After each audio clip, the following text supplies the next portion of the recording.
You know this. I'm basically on every social media platform there is. I'm thinking about starting my own. So what happened? What do you mean? Just where all of a sudden you're... It's an important part of our business. It's something that I take very seriously. It's something that I like to make sure that people know where I am at all times. It's very, very important to me. But it happened like overnight. I'm going to wait. You just wait. I'm getting ready to turn. I'm going to start sending you not like pictures, but tweets and Instagram posts of my lunch. You should hire somebody. Like that's the next thing that I'm waiting for. Good When you idea. say, A social media manager. When I say, oh my gosh, man, that picture went up, you say, Al, I had no idea it went up.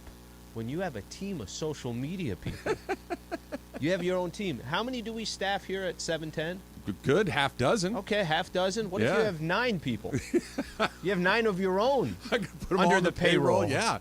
I could. That would last. I could pay them for about a day, and then I would be out of money. And then that would be, hey, kid, sorry, you got to come back from college. Filed for bankruptcy. Back from college, we're moving out. We're gonna, we're gonna have to go find a new place to live. How was your weekend, my friend? Very nice, very good weekend, busy weekend. I think I mentioned to you I was your mom's birthday, right? Back and forth from San Diego. Went to a great restaurant. La Jolla's not a bad area. I was in La Jolla yesterday. Yesterday. Mm-hmm. What time? In the morning.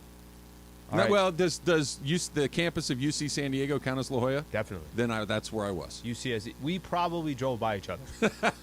I was driving back home, and I'm going through Camp Pendleton. I'm like, please don't get stuck. Please don't get stuck. Please. What time did you start driving back? 10:30. You were okay? Yeah, cruised. Yeah, you were okay. Didn't touch it. So there were protests because Susan was behind me, and she got stuck in the protests. Really? Yes. Okay, so son, you kind of have a good idea on this. You try coming down from Los Angeles down to San Diego on Saturday morning at 10:30. Might as well camp in Camp Pendleton. Just call it a day. Get a tent out, the whole thing. Sundays are kind of hit or miss. Sunday you go, I went at a time where, it was a little longer than I'd like to have been, but anyways, is what it is. But weekend was great. You were doing some hiking. You were just telling me.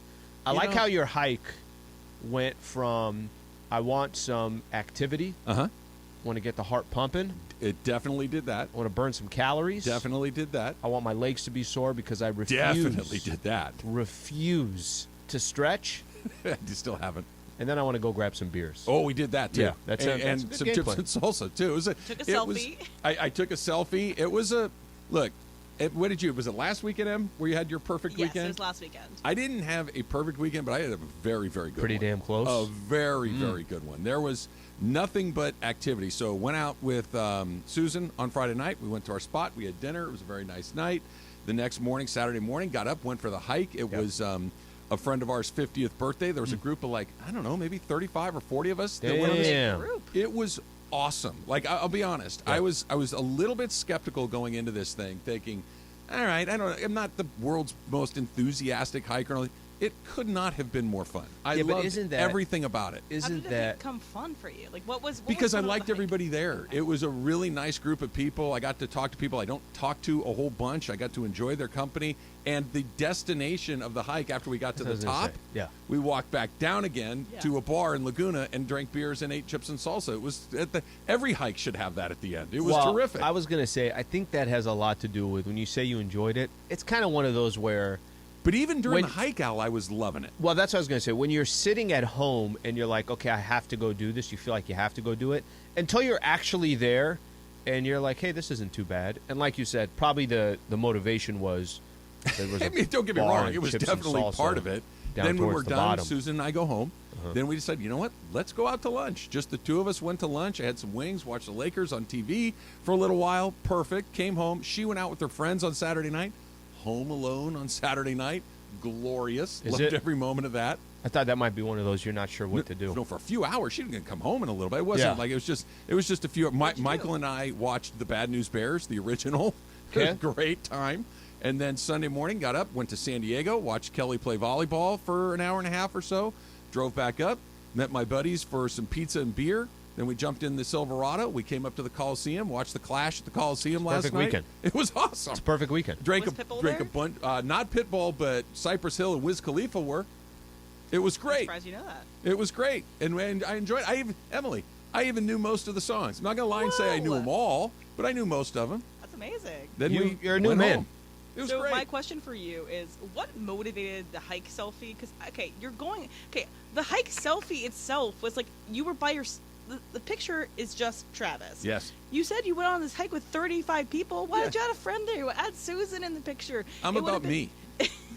And I kind of took away from the focus of Travis. Right. It's you're not really smiling in it. You're just kind of Emily. Hold on a second. You're not wrong. You're caught off guard. You took the photo. I know I did. He didn't know he took it. I didn't know.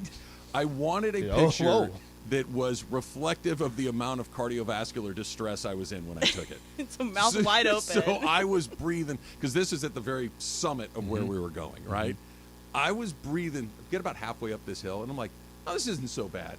Like 2 steps past the halfway point, I was gasping for air. I was so tired. It was still pretty cool. It's probably in the mid-50s.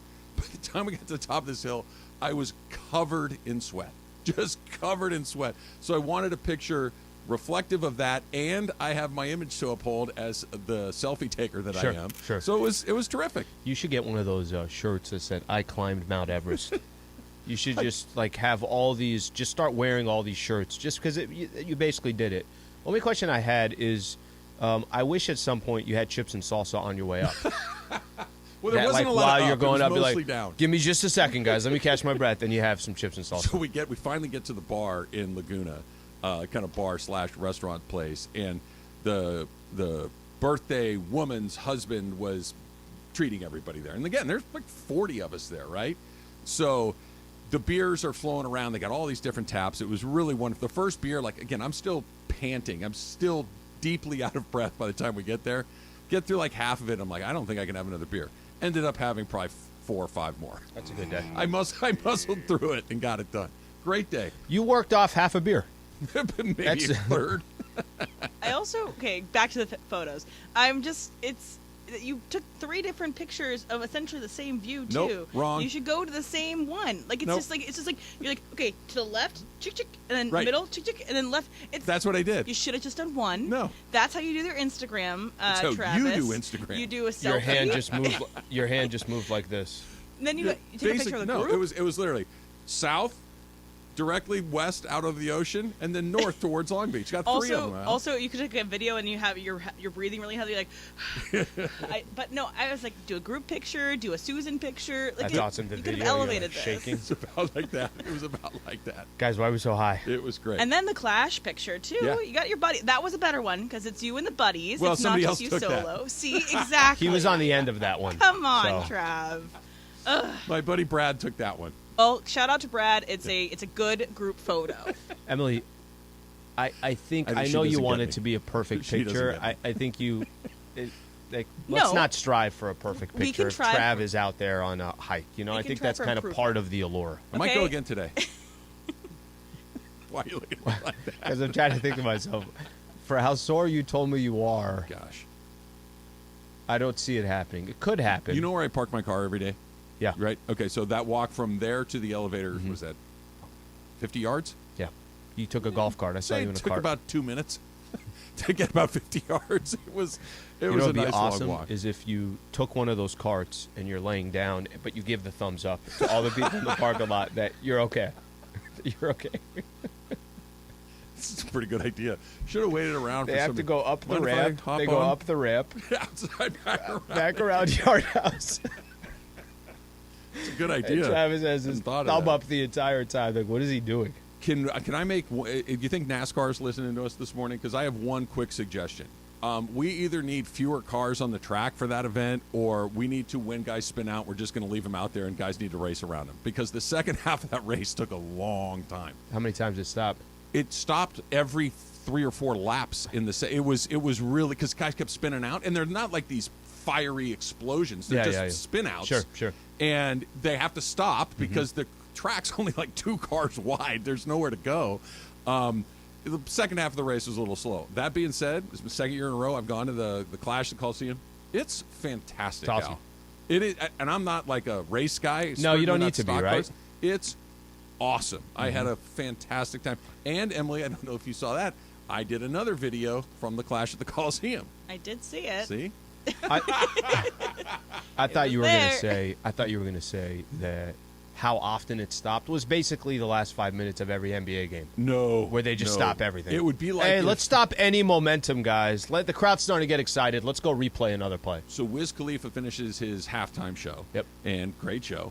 And the race starts again. Here we go. Bubba Wallace is leading. It's very exciting, and people are excited for that. And 2 laps, spin out. Okay, stop. And they get to clear the track, and they start again. 2 laps. Okay, here we go. We're going to get the bang out the last 7. Spin out. The first 10 laps of the second half took an hour. It was unbelievable. How many people? How many people do you think there? If I'm being like honest, disappointed in the crowd, or well, it's different time. They did it at night this year. Last year it was in the afternoon. I think you mentioned that, yeah. It was maybe slightly less than a year ago, but kind of sort of the same. I'd say 50,000. Okay, it's good. Yeah. Yeah, the Coliseum was mostly full, but not full. I don't know if you can really ask for anything more. It's in Southern California. It's not like it's the obviously the biggest market. It's not Daytona. So 50,000 sounds like that's a good crowd. So what's wrong with my video from the Coliseum, Emily? We'll need to talk about the other side. Fair enough. We'll talk about that. Plus, Kyrie Irving is a Dallas Maverick. What? And it sounds like at least there's one theory that it's entirely personal on behalf of the Nets, which I'm signing up for right now. That's coming up next. It's Trav and Slee, 710. Yo, what's going on, everybody? Hey, we're in the 909. You can see it right here. Food, beer, fandom here at Yamavon. I'm going to tell you this, that on the day of the big game, right here in the 909, for every touchdown scored, we're giving away $1,000. They should never have done this with me, because I'm like, yo, now I want to give away a whole bunch of your money. $1,000 per touchdown on the day of the big game. We'll see you here at the 909 out here at Yamavon.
They played that one. That's one of the ones I knew. My guy Cypress Hill, the opening of the Clash at the Coliseum, Slee. By the way, that's a good little lineup, too. It was great. That's great. I really can't say it enough how much fun that event is. And especially, like, there's the big one out at NASCAR, Fontana in a couple of weeks. Which I've been to also. A real one, the whole thing, yeah. 2-mile track, the whole thing. They go 200 miles an hour. It's terrifying and exciting and all those things. And it's fun. That thing at the Coliseum, I enjoyed more. Just because it's short, it's quick, and they're knocking into each other, and there's concerts at the whole It's like an exhibition, right? It's like one of those. Yes. Where you don't need to go have season tickets. Matthew Charles says, because when I think of Wiz Khalifa and Cypress Hill, I immediately think of Travis. See, yeah. Right. It's also everybody. Of course you do. I mean, everybody was at the Grammys that were like big hip hop guys. So they did this whole big montage celebration of the history of hip hop at the Grammys. And so it's interesting. Like, I guess they probably couldn't have everybody from that over there, but Cypress Hill is great. Also, speaking of the Clash, I think the video, especially because it was done by Jorge, looks a lot better than if he gave the phone to you. Emily, just up. saying. But I don't question that. I mean, Jorge, that's literally he's a professional photographer. Yes. To compare me to somebody that does it for a living is a little unfair. Do you remember this movie? Do you remember Blair Witch Project? Yes. Back in the day. You know how everything was taken like with a shaky video and grain? Yeah, that's us. That's like that's that's where we come in. But I think Clinton had a better presentation of his side of the videos. I saw, like, I was looking through all the videos, and it has a lot of, it has some famous people, and it's good stuff. But gotta say, Clinton, I think, upstaged you on the ESPN LA account. Not a chance. It's impossible to upstage me because I was in mine. Therefore, by definition, it is the pinnacle of what it is that we're doing. I saw your tweet over the weekend, Al, your damn tweet. That's it. When Kyrie went to the Mavs.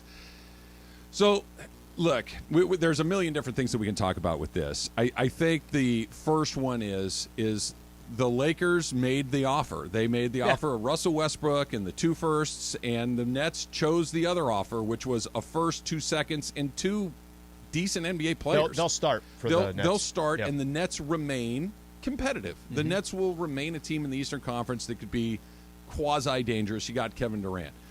They did not want to just tear it down 2 firsts because Russell Westbrook is what he is at this point.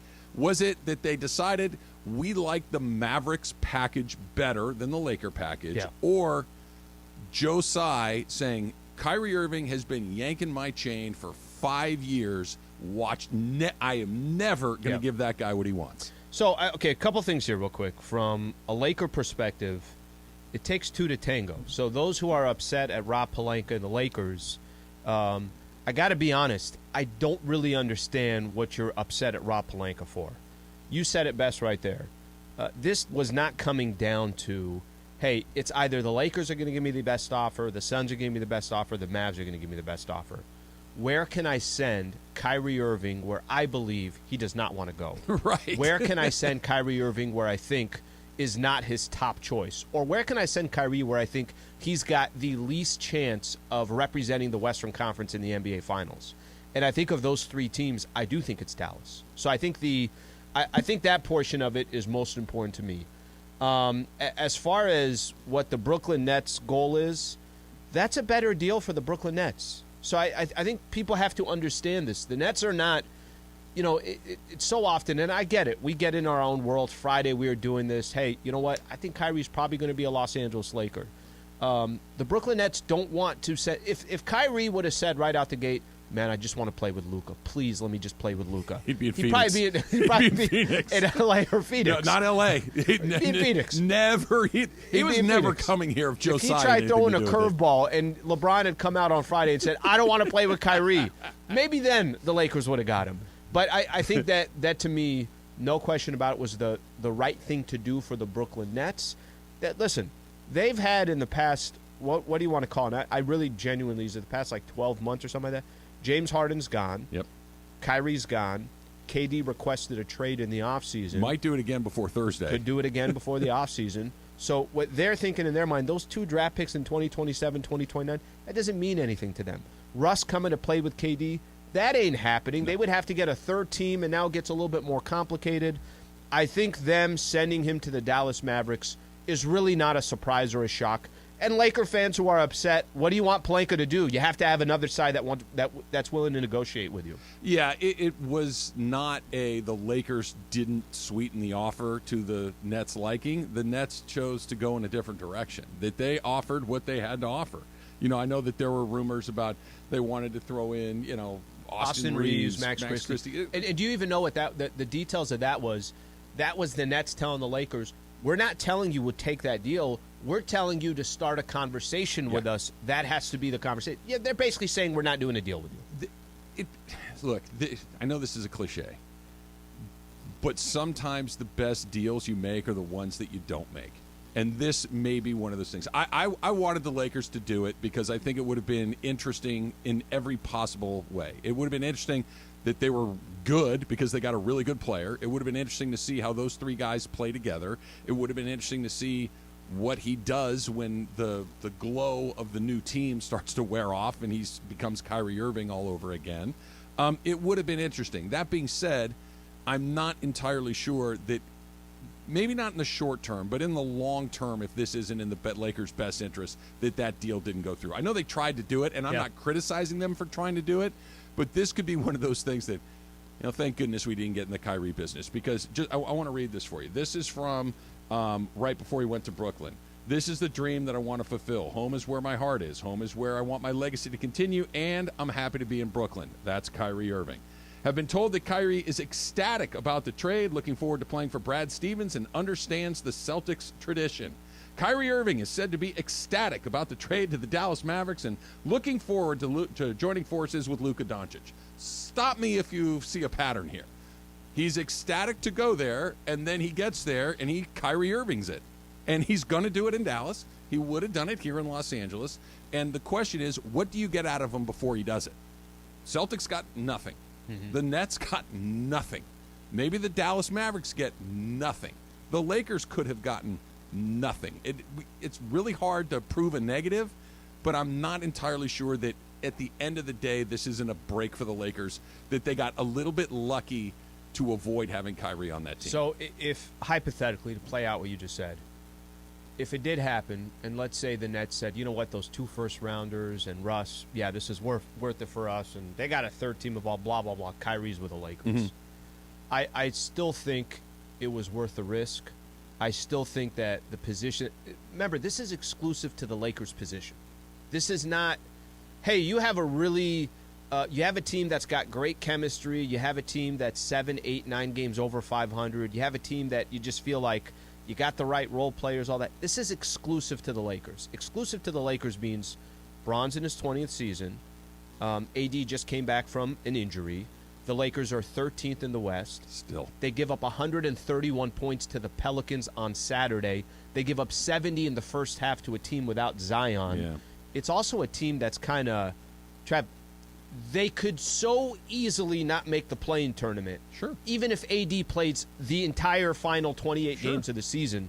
So I think it's exclusive to, even with all the headaches that Kyrie brings, I think for certain teams it doesn't make sense. I think for the Lakers it was worth the gamble. So do I.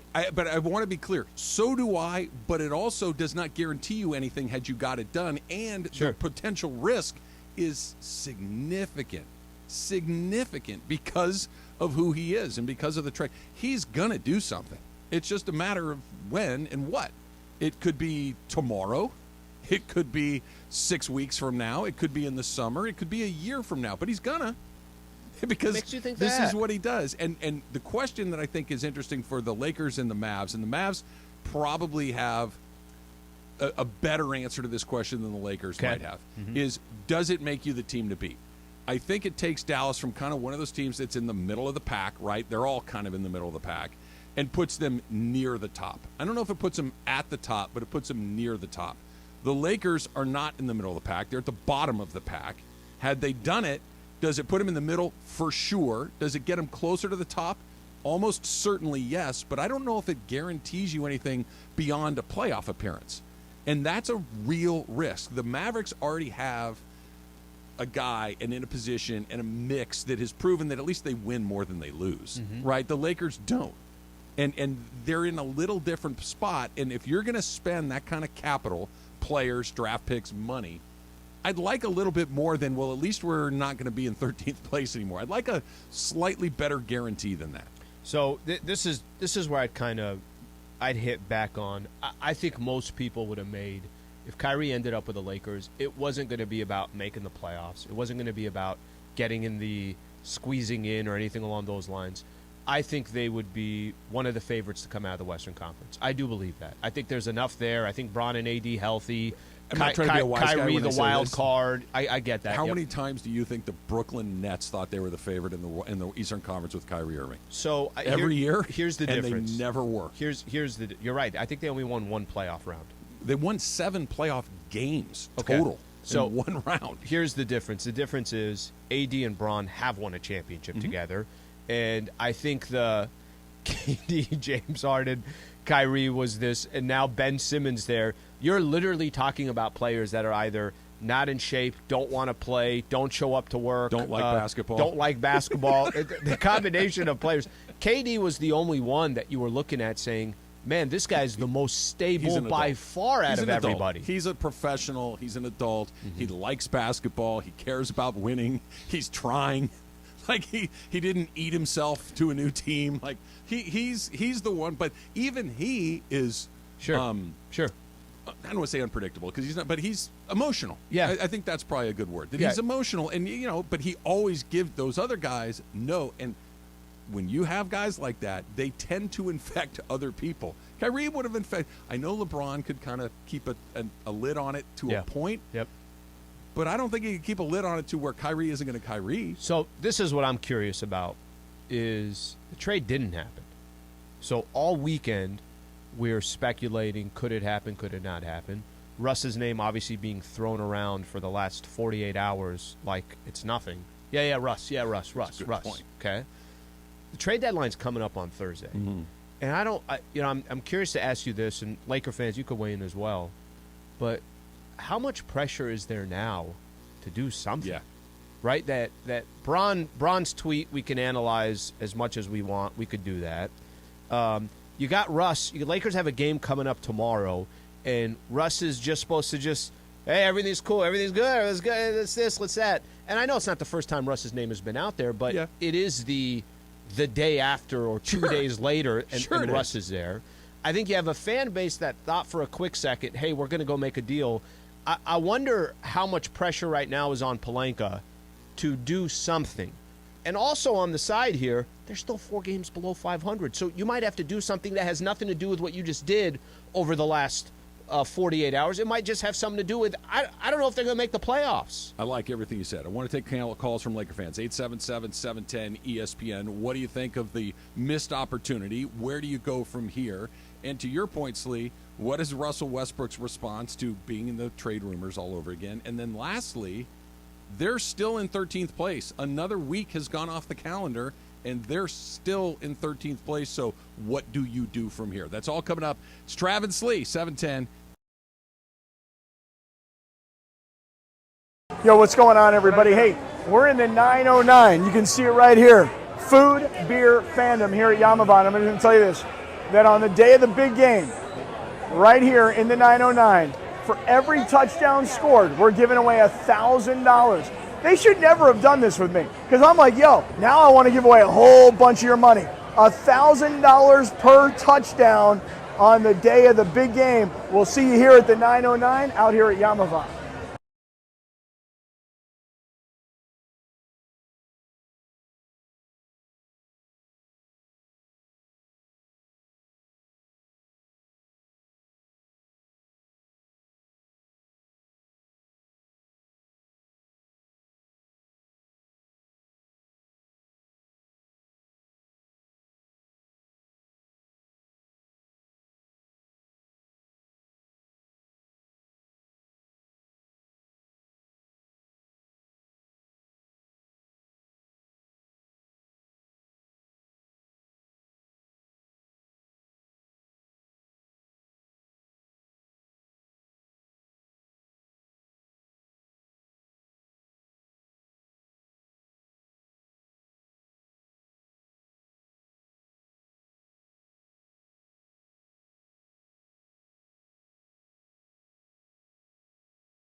Sliwa on a Bud Light Reaction Monday.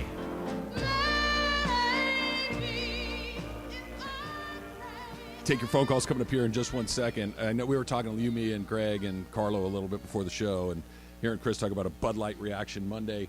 The only football this weekend was the Pro Bowl. Can I just confess something to you? And maybe I'm just a junkie for it. Do you watch every year? No, okay. I don't. The typical Pro Bowl where they try to play tackle football was silly and stupid. That thing they did over the weekend, I didn't hate it. I didn't watch 10 hours of it, but I watched a solid half hour, 45 minutes yesterday. It wasn't terrible. Would you, same setup next season, you'd watch it? I would watch it in the sense that I get up on a Sunday morning and I'm making my coffee and I'm flipping channels and Bam. I'll stop and watch them do that. I'll watch them try to drag a brick wall with first down chains. It was weird and fun. Now, if you would have said, there were a couple plays in that third quarter, I just... No. I'm questioning. Well, first of all, I'm questioning the strategy on the sidelines there. No one was more invested in it than Peyton Manning.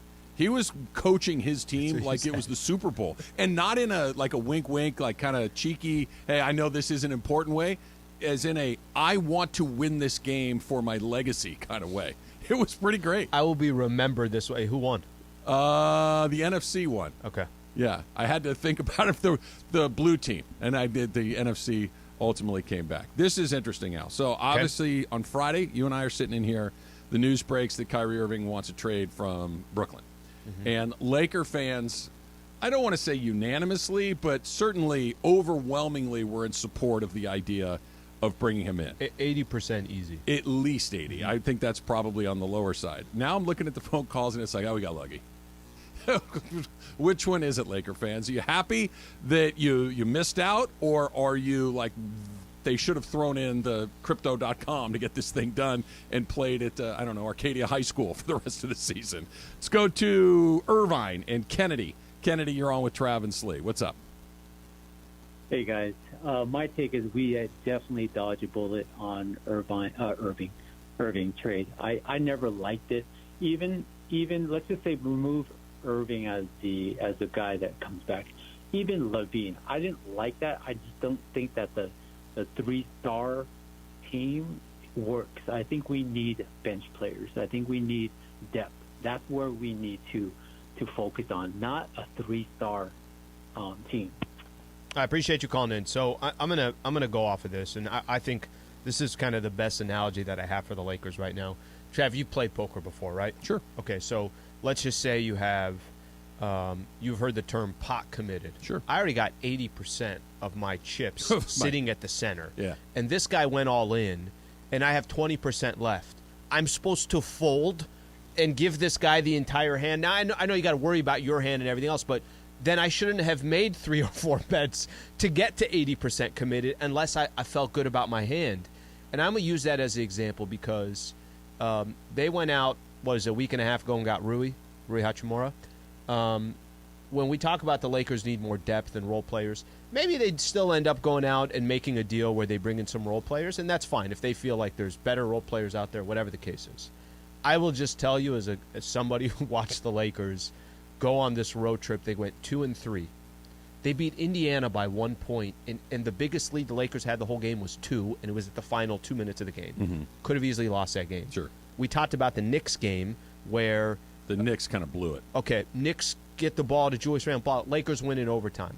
I get what happened in Boston. I understand that. Lakers could have gone 1-4 on this road trip. All right, they lost to the Pelicans. They give up 70 points in the second half. Without Zion, they give up 131 points.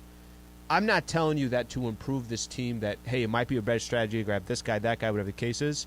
But I think the Lakers are so pot committed that this is what they were waiting for. I like that analogy a lot, but it makes sense. Look, I've gone this far. Why am I going to fold now? Because I've already lost almost everything I have anyway. So let's make that last final bet. Let's put in that final 20%.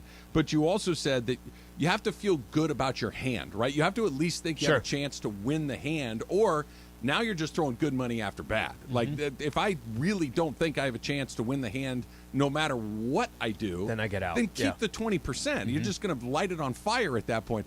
And that's the question that I think Laker fans are kind of split on. that do you like the hand as it is right now? Do you spend that last 20% to see one more card, right? And sure. And see if you can do it. Or look, doesn't matter what that card is that comes out. I'm losing anyway. I'm going to keep this 20%. That's I think the tricky part. You're saying today, sitting here, not 24 hours ago. No, I'm saying right now. I would have done the Kyrie thing. I would have done it, and I would have given away the store to get it done, because I think at that point I got a pretty good chance of winning the hand. I don't know if I'm going to win the whole thing, but I have a chance to win some games, get out of this play-in mess, be in the top 6, and let's see take my chances. Yeah. Let's take our chances. Right now, what else is out there? I don't know. I mean, you still hear Brad Beal's name kind of float around a little bit out there. You've heard Zach LaVine. You've heard that doesn't really fill me with the Kyrie Irving look. Okay, now we got a chance. Are you better? Yeah, but are you? You went from a pair of 7s to 2 pair.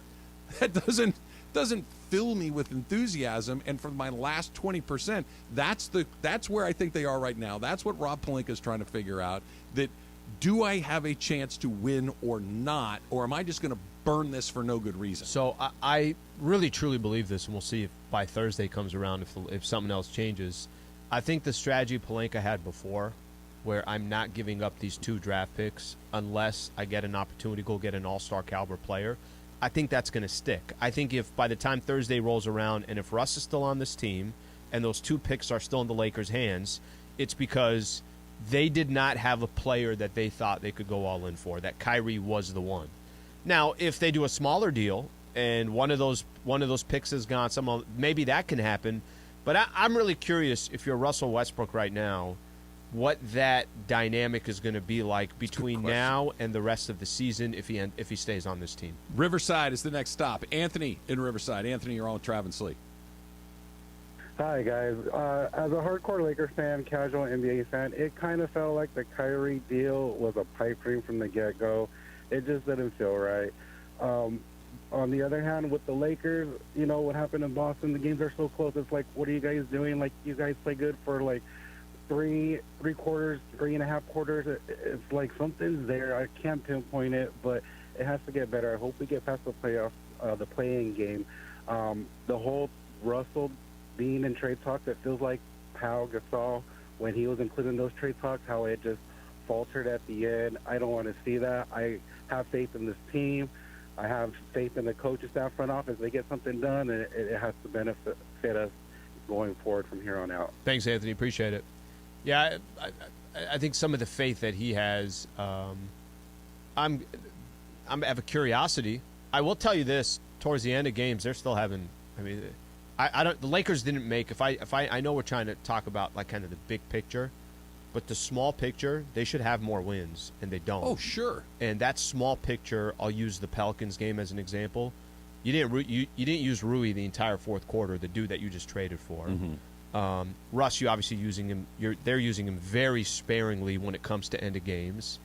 They don't make any adjustments at the end of games. I have as much concern of who they could go out there and go get to bring in. That concern is one concern, but I have much concern with the team that they have right now, and if they have the ability to win games. They need to do something. It's just at what price and at what cost. Because, look, I said it a minute ago, it's the second week of February, and they're still in 13th place. That you can only tell yourself that, hey, everybody's bunched together, and they are, but, hey, we're only 2 games out of whatever, 10th, or we're only 4 games out of 8th, or whatever the numbers may be. And that's true, but you never move out of it. All these other teams are kind of moving in and out of it. Like, hey, the Suns went from 10th, now they're in 6th. And the Pelicans were at the top, and now they're barely holding on at all. All of these other teams are kind of moving around, and you just sit in 13th. Well, we've kind of solidified our position. You go to 12th, you drop down to 13th. You go to 12th, drop down. You're not moving. The data is telling you what you have doesn't work. It doesn't. Can it be a little better? Yeah, but it doesn't really work all that well. You got to do something. Okay, here's the worst stat. And I asked Em to get this, and I was curious because, sometimes we just kind of, it's so natural to say, yeah, but wait till Anthony Davis comes back. Hey, when AD's back, it's a completely different story. You know what their record is with and without Anthony Davis? I don't, but can I guess? Sure. It's probably virtually the same. Okay, so they're 2 games below 500 with Anthony Davis. They're 2 games below 500 without Anthony Davis. They're 14 and 16 with him. They're 11 and 13 without him. That's the part that I'm more concerned with anything else, because if I'm the one saying, guys, they went 500 without Anthony Davis, when AD comes back, they're going to go on one of those runs where they win. They have a 5-2 stretch over 7 games, or they go on this road trip and they go 3. I'm just using as an example. That ain't happening either with Anthony Davis. So that's as concerning as anything else out there. Let's try one more. Upland and Richard. Richard, you're on with Trav and Slee. Hey, guys. Thanks for taking my call. I just think it's unfortunate we didn't get him, because I really feel like if we got Kyrie, that was really our only real chance of making the end of LeBron's tenure as a Laker, like putting us as a championship contender. Like you guys always say, it's just little outskirt deals that they're going to make. And obviously, even if we sign Kyrie this offseason, we won't be able to bring back Rui. We most likely won't be able to bring back Reeves.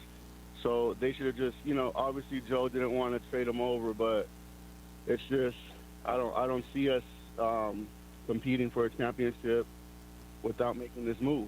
Well, thanks, Richard.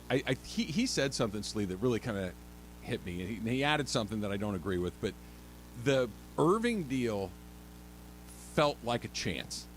Might have blown up in your face. Might have turned out to be the worst move you've ever made in your life. Might have turned out to be like, I can't believe we didn't see all of these red flags for the last 10 years. Can't believe we did it anyway. That's all not only likely, it's almost a certainty.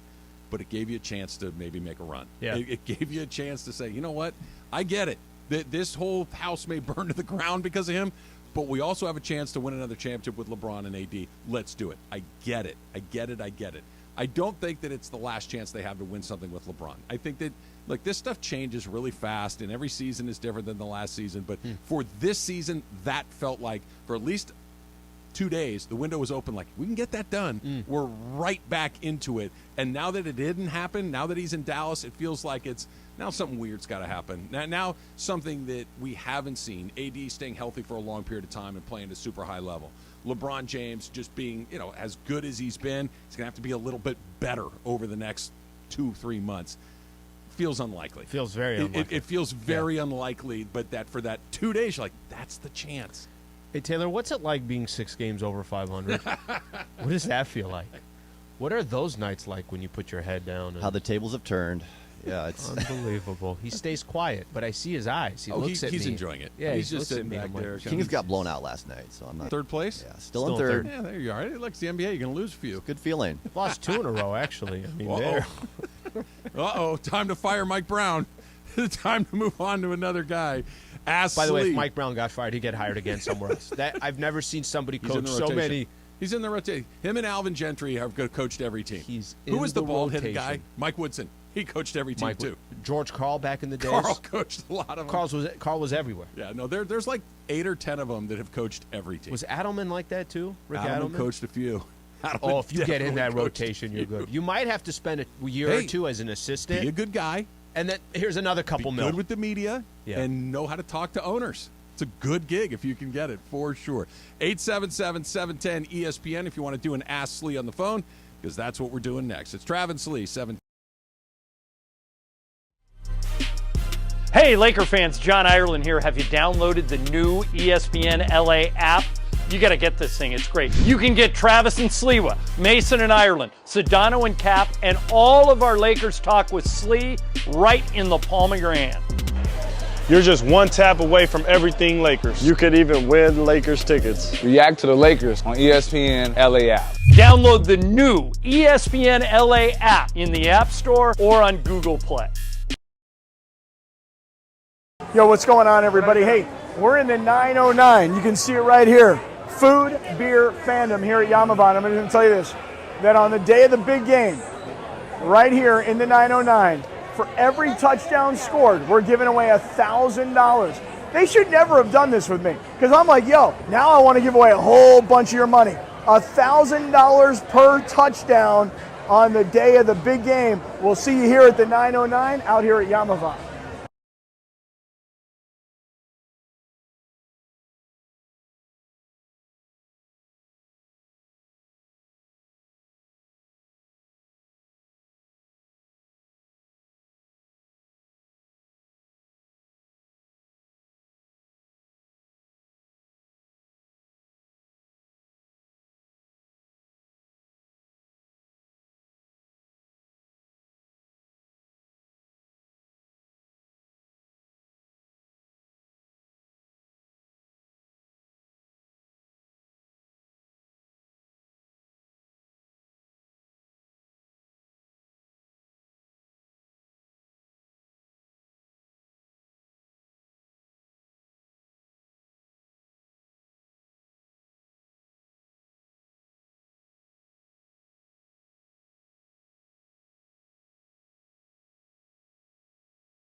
Wednesday, Friday around this time, Ask Slee. Ask Slee.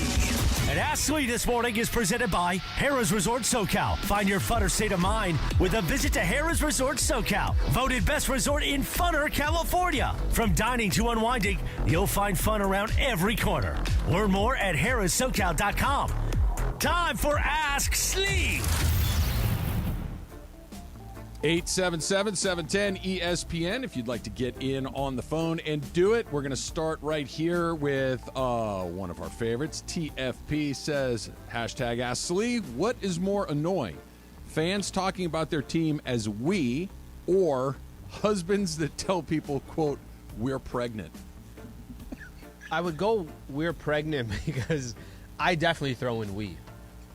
I mean, I don't even know if I do it. I don't think I do it consciously at all. I think there are times I'm just talking about the Lakers. I don't think you do it very often. And I think there are times, I feel can like I why? say we. Can I tell you why? Yeah. That grates on me so hard that if you did it frequently, I think I would notice, and you don't. I feel like I do. Maybe you do it on Lakers Talk. Maybe you do it on pre and post, but here you don't do it very often. Maybe you're right that it's more like a solo show. I'm probably throwing in a we there. So give me the. I know I don't actually own the team, nor do I on the payroll, yes. or I work for the company. I think you need to wear the uniform or get a check to be a we. That's just my personal rule. But that one, we're pregnant. No, you're not. Your wife is pregnant. You're about to become a father. Mm-hmm. That's true, but you're not pregnant. If you are, breaking news. That's exciting because we've never seen that before. Yeah, we've never seen that one before. But between those two, that would bother me more than the we as a team. The pregnant? Yeah, like when I hear that, I'm like, no, you're not. Your wife is, or your girlfriend is, but you are not. You were a participant, but you are not pregnant. I want to take 8 months off. We're expecting is another thing you could say, too. That's fine. Yeah, because you are. But the pregnancy is the part that's a little bit weird. This is from Dude and Slow, who says, hashtag Ask Slee, do mermaids give birth to live children or do they lay eggs? They lay eggs. Yeah, they lay eggs. Why? Deep down in the ocean, they lay eggs. And they're not like a turtle. They don't bury them on the beach. They protect them. They do it in between rocks and things like that where certain fish can't get to, predators can't get to, and they stay there protecting them. Everybody knows that. Okay, I don't know who that was on there. Everybody knows I'm that. having difficulty thinking about where the eggs come from because the fin is closed off. So where? Well, I've never really given a close examination of the mermaid anatomy. Go on YouTube. Yeah, they show you you the whole asked thing. the question. It's like, I didn't ask the question. Dude and Slow asked the question. You picked the question out of the bunch, but yeah, it's like. Yeah, no, I don't know how it would happen. Are we all on eggs? Is that how it's we're doing that? No, I think it's live. I think they come out as full mer people. Mer people. At the local Sharp Memorial. Like tiny mer people. Like their fins aren't hospital. So do they just have one, or do they have like a bunch, like the turtles, where all of a sudden, because you're playing the numbers game, right? You need to have a bunch of them out there. And only 5% will survive. And how about that? You just come out and it's like, hey, you have a 5% chance to survive. Hurry up and get to the ocean. It also depends on the mer people you have in mind, because there are different versions of it. Like the Harry Potter mer people are very different and scarier than like the ones in like Little Mermaid Ariel. or whatever. So I think that the ones in Harry Potter have eggs. Anyway, I'm getting into mermaid lore and I don't know where I'm going to go with that. That's a good breakdown. That was a much better breakdown than I had. Ask Emily. I liked yours being the eggs being hidden between rocks to protect them from predators. It's very important. I can visualize that. Yep. That makes sense to me. Let's try a phone call here. Let's go to Torrance and Alex. Hashtag Ask Slee. What do you got, Alex? All right. Happy Monday, guys. So it is Super Bowl week. Slee, if you took the starting five of the Lakers, including Russell Westbrook, what position would they all play in football, each one of them? All right, so Braun's going to be a tight end. Yes. I need Braun to... Agreed. Yeah, he's like basically Kelsey, right? Like I need him that size. Yeah. That, Dennis Schroeder and Pat Bev are my two corners. Yes. They're two corners. Agreed. Right, and they're both in the Definitely starting lineup Pat Bev. right now. Yes. Okay? They're both corners. Russ is a running back. Like he's a Derrick Henry style running back, big back, but fierce and aggressive. I kind of like that, to be honest with you. Yeah. Russ at the back, but can I also put him? Can he be my wide receiver? 6'4" wide. I don't even think he's 6'4". Can he be a wide? Yeah, but I don't. I want him to touch the ball a lot. Mm-hmm. I want him to be my running. I want him to be my workhorse. So you can have him basically in the backfield, even if you need to get to him. Let's plays get it to hard him. Yep. every single time. Who are we forgetting? AD. Where are we putting AD? Okay, I have a position for AD. Now, considering his injury history, this might not last long. He needs to be like a defensive end. He would be like J.J. Watt times 100, where super long and fast and athletic and can get to the quarterback, can defend passes along the way. I don't think that's not for him. AD should be a basketball player. I don't think football. Can he not? He could block field goals. Put him on special teams. Designated field goal blocker. Yeah. Can he not be? Yeah, he can't be a wide receiver. The Randy Moss version. One hit and that's the end of that. Who's the quarterback? We don't have one. Yeah, we're gonna. Is Austin Reeves like a punter? It could be. Actually, who would be of all the guys on the team? We need a European because he needs to punt, the kick, like whatever. Who's the Lakers Euro guy? Do we have one? No, I don't have any. They need Euros. one of those. This one from where did it go here? Which is more annoying? Super Bowl office squares or fantasy football guy? Hashtag Ask Slee. Fantasy football guy. No question. Yeah, fantasy football. Because Super Bowl squares are actually kind of fun, and it only lasts for 1 week. Yes, fantasy football guy. That's for one afternoon. Fantasy football guy, they're bringing up trades to you in week 3, saying, "Should I do this? Should I not?" I'm like, bro, you're not a real GM. And then they're talking about how they lost by 1 point, and if only their back would have got one more catch. That won't stop. That's the that one. won't stop. So squares, I'll take all day long over fantasy Squares football is an guy. afternoon, and I like to do squares because you can win some money in a very relative short period of time. But you're right. It said, I don't know. Can you believe this? Austin Eckler has been had him on my fantasy team. I don't care.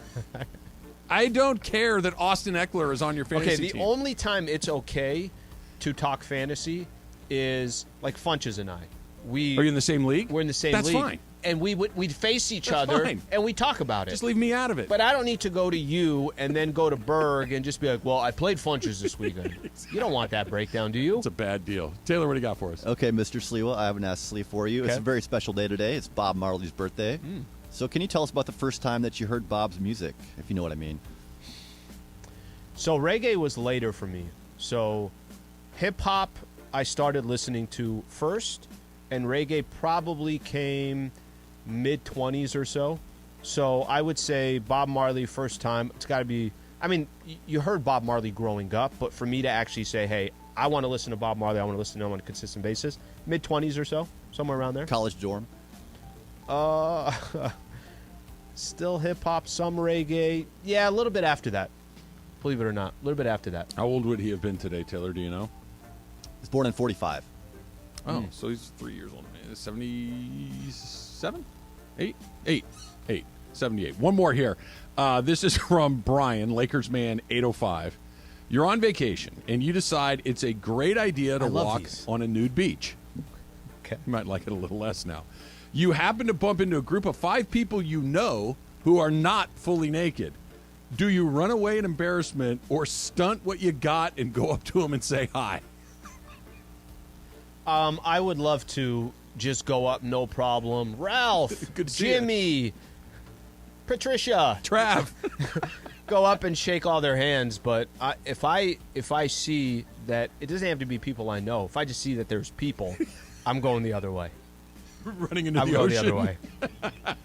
I'm going the other. Yeah, I'm running in the ocean. That's all I got to do.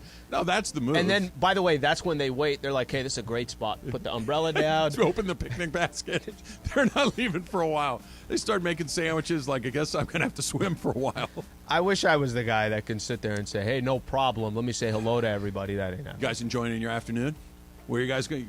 You want to spend some? Should I pull up a towel?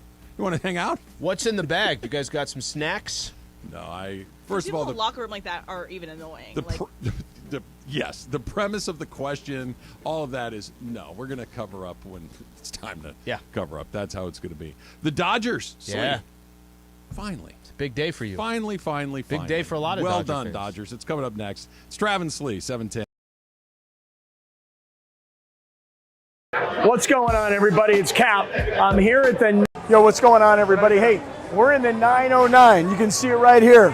Food, beer, fandom here at Yamavan. I'm going to tell you this, that on the day of the big game, right here in the 909, for every touchdown scored, we're giving away $1,000. They should never have done this with me, because I'm like, yo, now I want to give away a whole bunch of your money. $1,000 per touchdown on the day of the big game. We'll see you here at the 909 out here at Yamavan.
Yo, what's going on, everybody? Hey, we're in the 909. You can see it right here.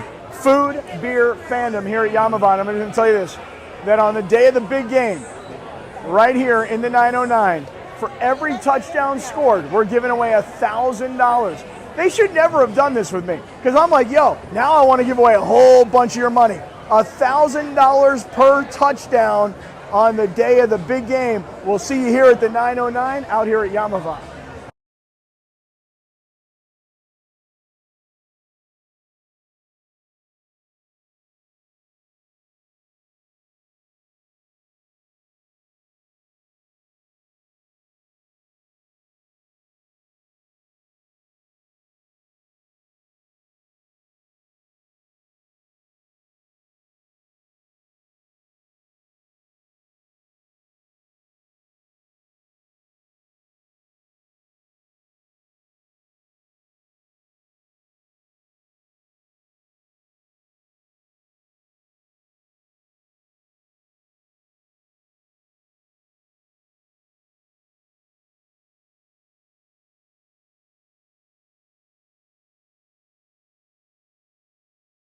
Reaction Monday.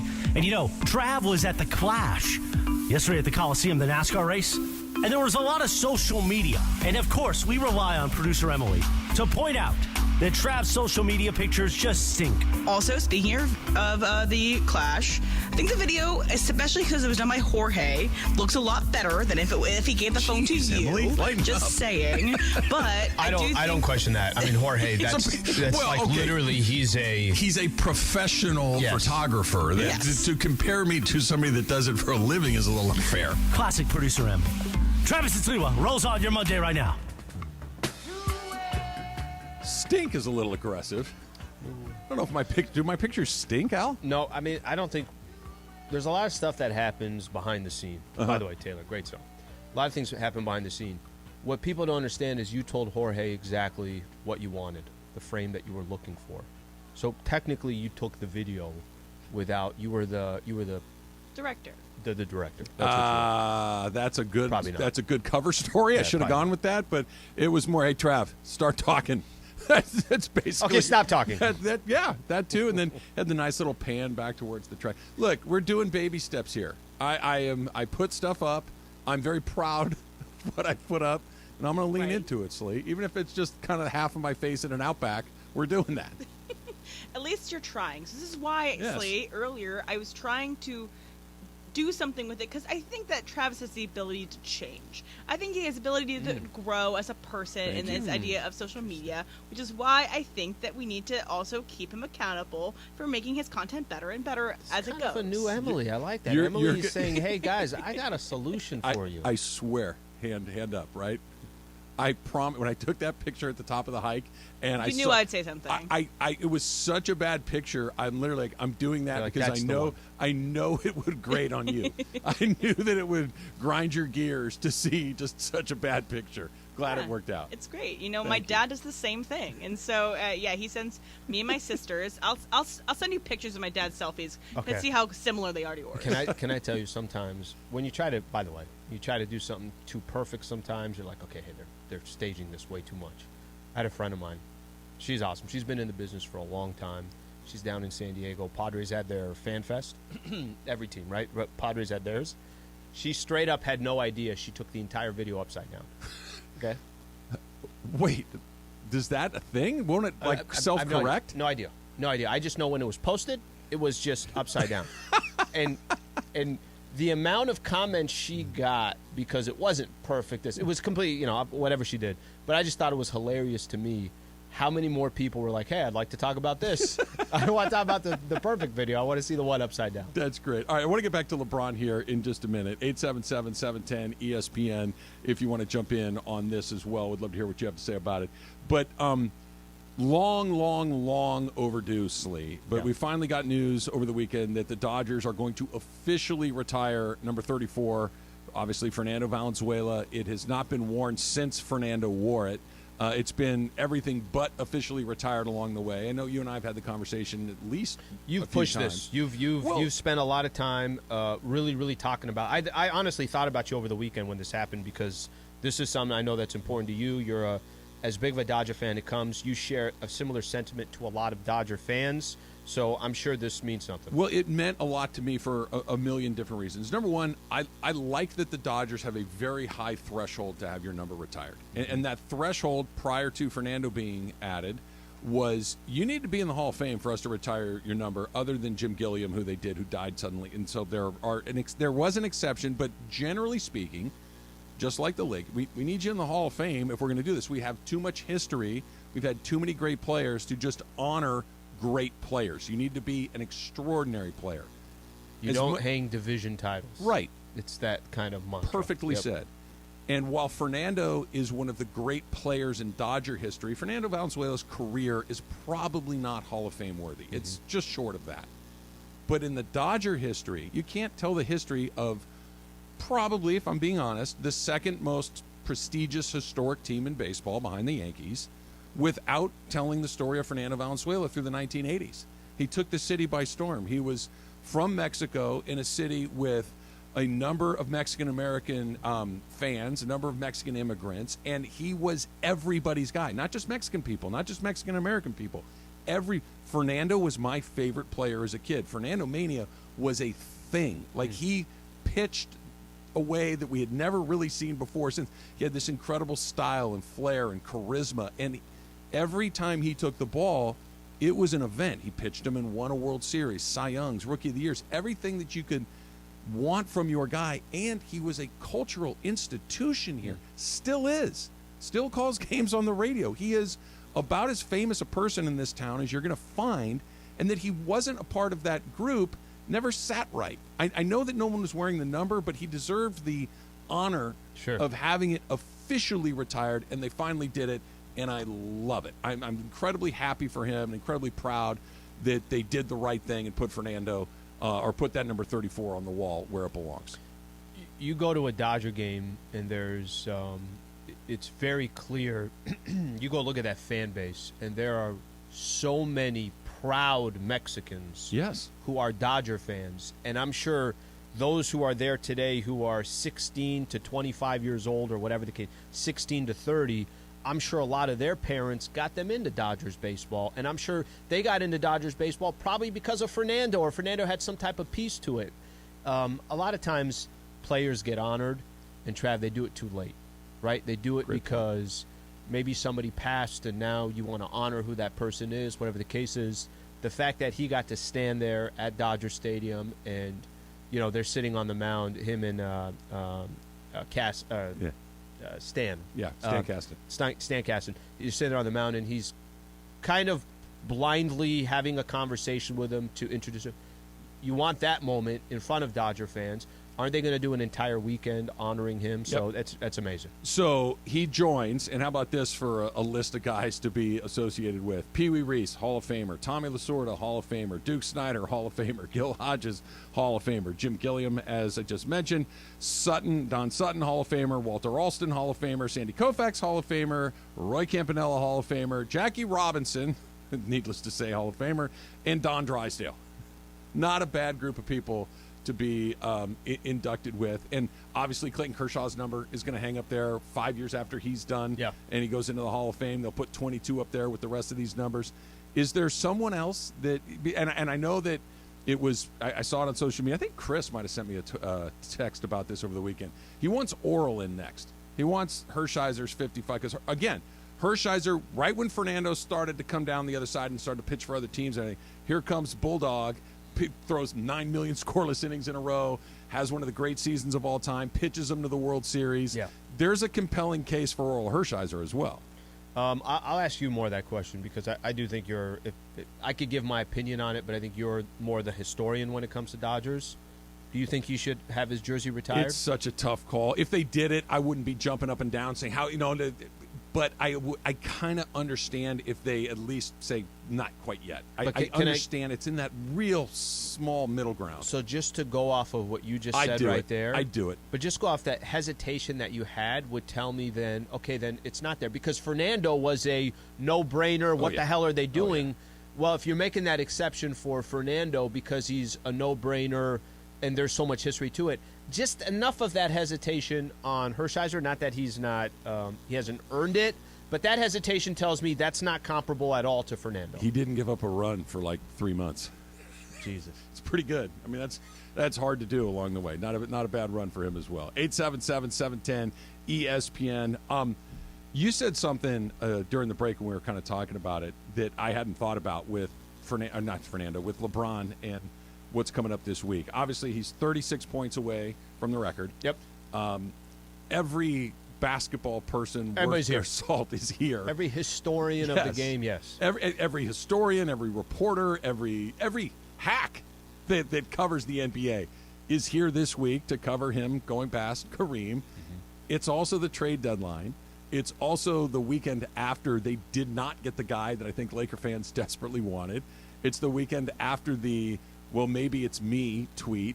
There's like this confluence of events that's all going to take place here in the next couple of days. It could get wild between now and the record breaker, the trade deadline, and everything else. Because he might get it tomorrow. If he doesn't get it tomorrow, he's certainly going to get it on Thursday. It's going to be a nutso week. So can I ask you this? Because I have my own interpretation of the tweet. Maybe it's me. What's your interpretation of that? It is quintessential LeBron James deniability, but we all know exactly what it is. It is one of those. He's mad they didn't get it done. He's upset that Kyrie Irving is on a team that's not the Lakers. He wants help, understandably, but instead of saying blankety blank, I can't believe we didn't get him, it's this no, that's not what this was about tweet. It's maybe it's me. No, it's not. No, it wasn't about that. Yes, it was. I believe that. Of course, it is. The time LeBron's. This is his move. Other than being awesome at basketball, this is his move, that he tweets things like that. I didn't like it. I never liked those sorts of things. I'd rather him just come out and say, yeah, man, I'm bummed. I really thought we were going to get him. I wanted to get him. But, I mean, let's see what else is out there, as opposed to something that's – I don't even want to say it's cryptic because it's not. Sure. It's so obvious what it is. It's not cryptic, but that's kind of how I saw it. That's kind of why I talk about how it's fascinating to watch – how the rest of this week plays out. Can you really kind of just have Russ the rest of the season? That's another great one. I sit on that because I'll use this as an example. If Bron had tweeted out, or tomorrow when the Lakers play the Oklahoma City Thunder, and I'm sure he's going to say something along the lines of, hey, I'm not in that front office. I can't control things that happen there. I'm worried about this team making the playoffs, the guys in the locker room. But that's going to be a very, very interesting dynamic. Sure. And like you just said, they're all here because Bron is about to do something that is a record that stood for over 30-plus years. He's going to have the most points in NBA history. Oh, by the way, the trade deadline's Thursday. The Kyrie situation didn't happen. Russ is in that locker room as well, and is the name that was being thrown around over the last. The other thing too, and we'll talk about this when we come back, is how pissed is LeBron? You know, he was. We all assume. Let me rephrase. We all assume that he was operating under the assumption that the team had, look, if there's something we can get done to make this team better, we will do it. Yep. The Pelinka quote that you've mentioned 100 times, right? That no resources that we won't use. Well, you still have the resources, and you haven't really addressed the team in a meaningful way. Well, how does LeBron feel about that? Will he accept hey, listen, we offered everything we had. It didn't happen. Is that a good enough answer for him? That's coming up next. It's Trav and Slee, 710 ESPN. Yo, what's going on, everybody? Hey, we're in the 909. You can see it right here. Food, beer, fandom here at Yamavan. I'm going to tell you this, that on the day of the big game, right here in the 909, for every touchdown scored, we're giving away $1,000. They should never have done this with me, because I'm like, yo, now I want to give away a whole bunch of your money. $1,000 per touchdown on the day of the big game. We'll see you here at the 909 out here at Yamavan.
This is LeBron. Hi, it's me. I'm the problem. It's me.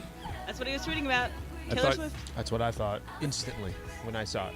Thought this was some sort of Emily Grammy protest that Taylor Swift got shut out last night. I'm not worried about Taylor Swift last night. She was nominated for Red Taylor's version, which is a re-release, so it's not like the end of the world, but it was surprising she didn't get Best Song of the Year for All Too Well 10-minute version. Yeah. But I'm just going to let it go. It's going to be fine. I already talked about it with the roommates last night. Were you irritated?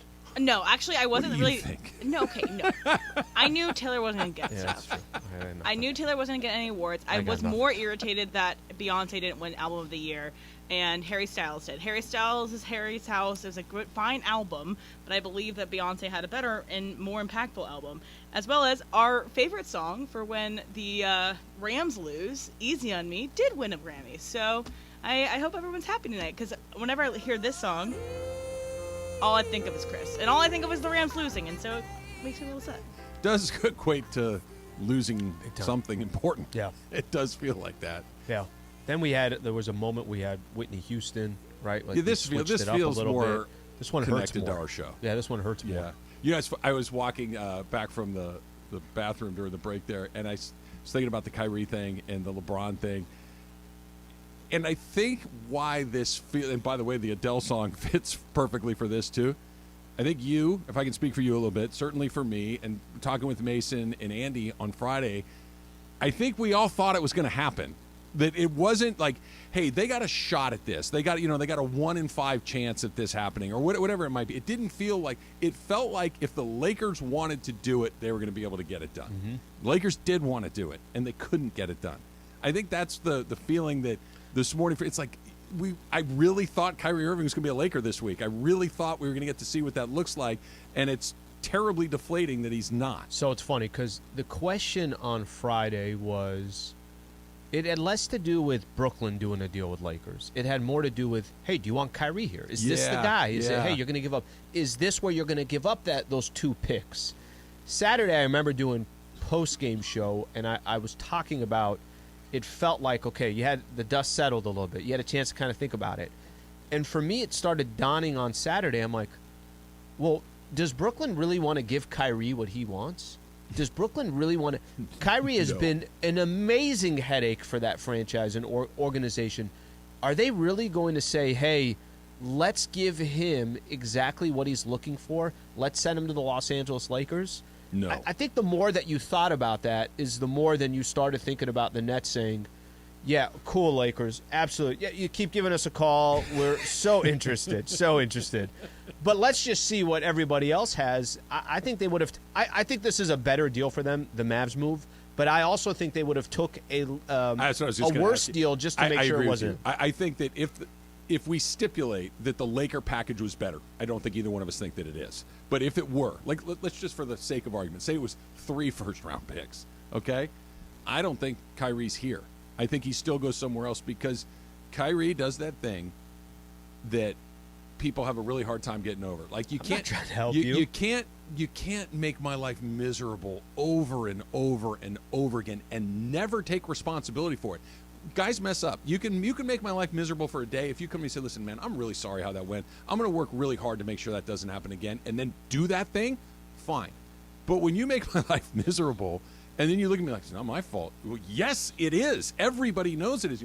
No, it's not. And then you do it again and again and again. You sabotage the coach. You do all these things. That when it comes time for me to do something for you, I'm not going to do it.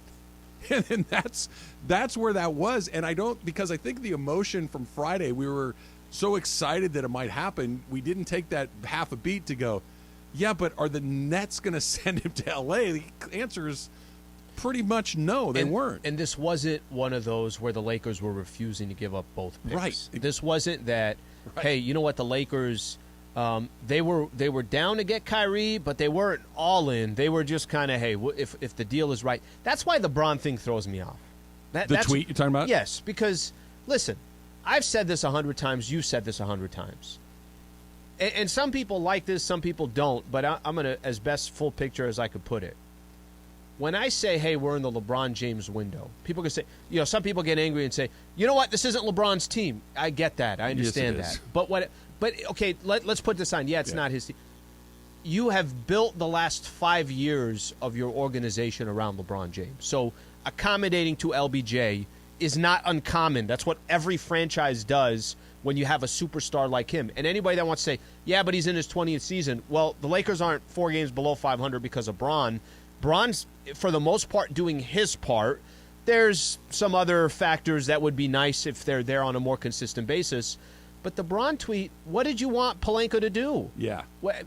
Clearly, the Nets don't want to make a deal with the Lakers. Right. Why? I don't understand anybody that's mad at Rob in this situation. It's not like Rob was like, I'm not giving up 2 picks. I'm only giving up 1. That's not what happened. It's not what happened, and nothing needed to be said. Nothing needed to be said. Pelinka tried to get it done. Didn't happen. The Nets, like you said, weren't going to do it. LeBron knows that everybody was trying to get something done. It's like nothing needed to be added to it. Everybody's disappointed. everybody wanted it to happen, and it didn't. And it's one of those, blank. But where you go from here, the tweet doesn't move the needle in it. It's not because it's like you said. Had they been holding on to one of those picks, like we're only doing one, then LeBron has a reason to be frustrated. I agree. But that's not what it was. It's agree. What are you frustrated? What would you have liked them to have done? This entire time, Pelinka has said, and there have been people, there have been reports, there's been stuff that Bron has said, post-game shows. Bron, remember that one post-game that I'm not playing the game just to play, I want to win. Yeah. Right? All of that kind of came to this moment where Pelinka was, I got the 2 picks, guys. I'm not holding on to the 2 picks. I'm throwing them in the package. They played he can't make the deal for actually Brooklyn. Perfectly. They just couldn't get the deal done. That they still had them for when the actual difference maker became available. You had the capital to conceivably make a deal. It's just that the other guy didn't want to make a deal because he wanted to screw the guy on the other end. Can I give you an example? Maybe a good example, maybe bad. Let's say DeMar DeRozan wanted out of Chicago. And I'm just using as an example. And Chicago was going to go into full rebuild. And those picks were everything to them. That 2027, that 2029. Then you're probably going to get DeMar DeRozan. But that's not the situation in Brooklyn. You know how they say it's personal and it's business? This was personal. And I thought a good business decision for them as well. Always personal with Kyrie Irving eventually. Yeah. Always. That's just the sort of dude that he is. Let's go to Santa Ana and Jaime. Jaime, you're on with Trav and Slee. What's up? Hey, how you guys doing, man? I just wanted to comment on what you said earlier about Fernando Valenzuela. And like you said, it's been a long time coming. Yep. And I know he doesn't have the Hall of Fame numbers like everybody says he does. But you know what? You can't deny that he probably had the best start of maybe 2-3 years of maybe any pitcher. And for what he's done for Los Angeles, I mean, God bless him. I mean, that's the reason why I'm a Dodger fan and my whole family are Dodger fans, is because they grew up during that time. I remember being 4 years old, 1984, and seeing him, and he was a living god to me. Yes. And another thing, Trav, is kudos for you. You've been talking about this for years now, and I'm glad somebody finally listened up. And one more last thing before I'm out. Congratulations to both of you guys. I'm a big fan. I was at the Mandy's. I can't wait to do it again. And it's been, a big what's it called, change to see Travis on Bud Light commercials and Sliwa doing stuff with Jim Hill. And I just want to say congratulations to both of you guys. And hopefully you guys take one of those Mandy Awards this year, huh? Appreciate it, Jaime. Thank you. Appreciate it. No guarantee on that last one, by the way. I wouldn't. Yeah, don't put your money on it. Taylor, don't shake your head. Okay, we already know. Just for clarity, I was not the only one banging the Fernando drum. I was among them. Yeah. I wanted it to happen, but this was not a minority opinion. Everybody wanted that to happen. Did you like the explanation Stan was given about, it's all right. Hey, we're trying to we know there's tradition here. This is how they do it. We wanted to take a second. Yes, it's fine. As long as you do it, I guess. As long as I would have rather it had come sooner than this, but it's fine. They got it. Look, if you ultimately get it right, I can live with it. Mm-hmm. Like Jaime said there, that he was 4 years old when Fernando was doing his thing. I'm about 10 years older than you, Jaime. I was about 12 years old when 10 when he kind of started doing his thing. I was a huge Dodger fan, and if you are somewhere between the age of maybe 60 to 40, that little 20-year window, and you saw that man do what he did, there was nothing like it. He showed up. He's 19 years old. He's a little doughy, and he's got this funky motion where he looks up to the sky and he closes his eyes. He throws a weird pitch. He throws a screwball, which nobody really throws. He gets thrust into the opening day lineup on opening day because I think it was Jerry Royce had some little minor injury, and they're like, well, just throw Fernando out there. He throws a shutout. I'm going by memory here. I don't have notes in front of me, but I want to say he opened the season with 8 consecutive complete games. I mean, it's just this incredible debut, and he didn't speak much English, so there was a little bit of mystery around him for non-Spanish speaking people like myself who were like, what's this guy all about? I want to know more about this guy. And it was magical. There really is no other word for it. It was this magical, and by the way, they won the World Series because he pitched his ass off in the World Series. Something Jaime said, which I'm sure a lot of Dodger fans in Southern California can share, that they're fans today because their parents were watching them at that time. This is Yeah, some people, maybe you remember it, maybe you don't. You know what's kind of funny? He pitched a couple years in San Diego. Sure. Do you know how big he was in San Diego? Well, of course. But just how funny is that? That he's got, the connection is not, he's a Dodger, right? Like everybody knows him as a Los Angeles Dodger. He spent a couple years in San Diego, and he kind of took over. I mean, it's just kind of comical to think about that late in his career, and he was still doing it. He was larger than life. He pitched for the Angels. He pitched for the Padres. He pitched for the Cardinals. I want to say he pitched for the Phillies. I'm 99.9% sure he pitched for the Orioles at one point or another. Yeah, he did. It 93. was. Yeah, but he was never like a Baltimore Oriole. He was like, oh, that's Fernando from the Dodgers pitching for the Orioles. Sure. It was a totally different thing. Some guys have that, and nobody had more of that than that guy. Congratulations to Fernando for sure. Factor Cap coming up next. It's Trav and Slee, 7.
Cap, Dad. Everything I've said is a cap, but I'm going to go fact. First of all, it's not a cap. It's no, it just is a cap. Welcome to Factor Cap. Hey guys. Well, I don't think that I had my perfect weekend like I did last weekend. I didn't have as nice a weekend as Travis did, but I did experiment with some cooking this weekend. I did some fried fish. I did steak frites. It's all great. She sent me the picture of her fried shrimp tacos. Killed it. Looked pretty darn good. I got a cooking story to tell this weekend as well. I'll do that a little bit later. And steak frite, by the way, is not a super easy one to do. Yeah. Really, it's easy, but it's hard to do really well. So yeah. Good on you. Made some truffle parm fries. It was great. There you go. All right, so Ben Affleck was at the Grammys yesterday, and he was accompanying his. They're married now, right? Jennifer Lopez. Okay, Jennifer Lopez. Taylor will know. I'll go with yes. Taylor.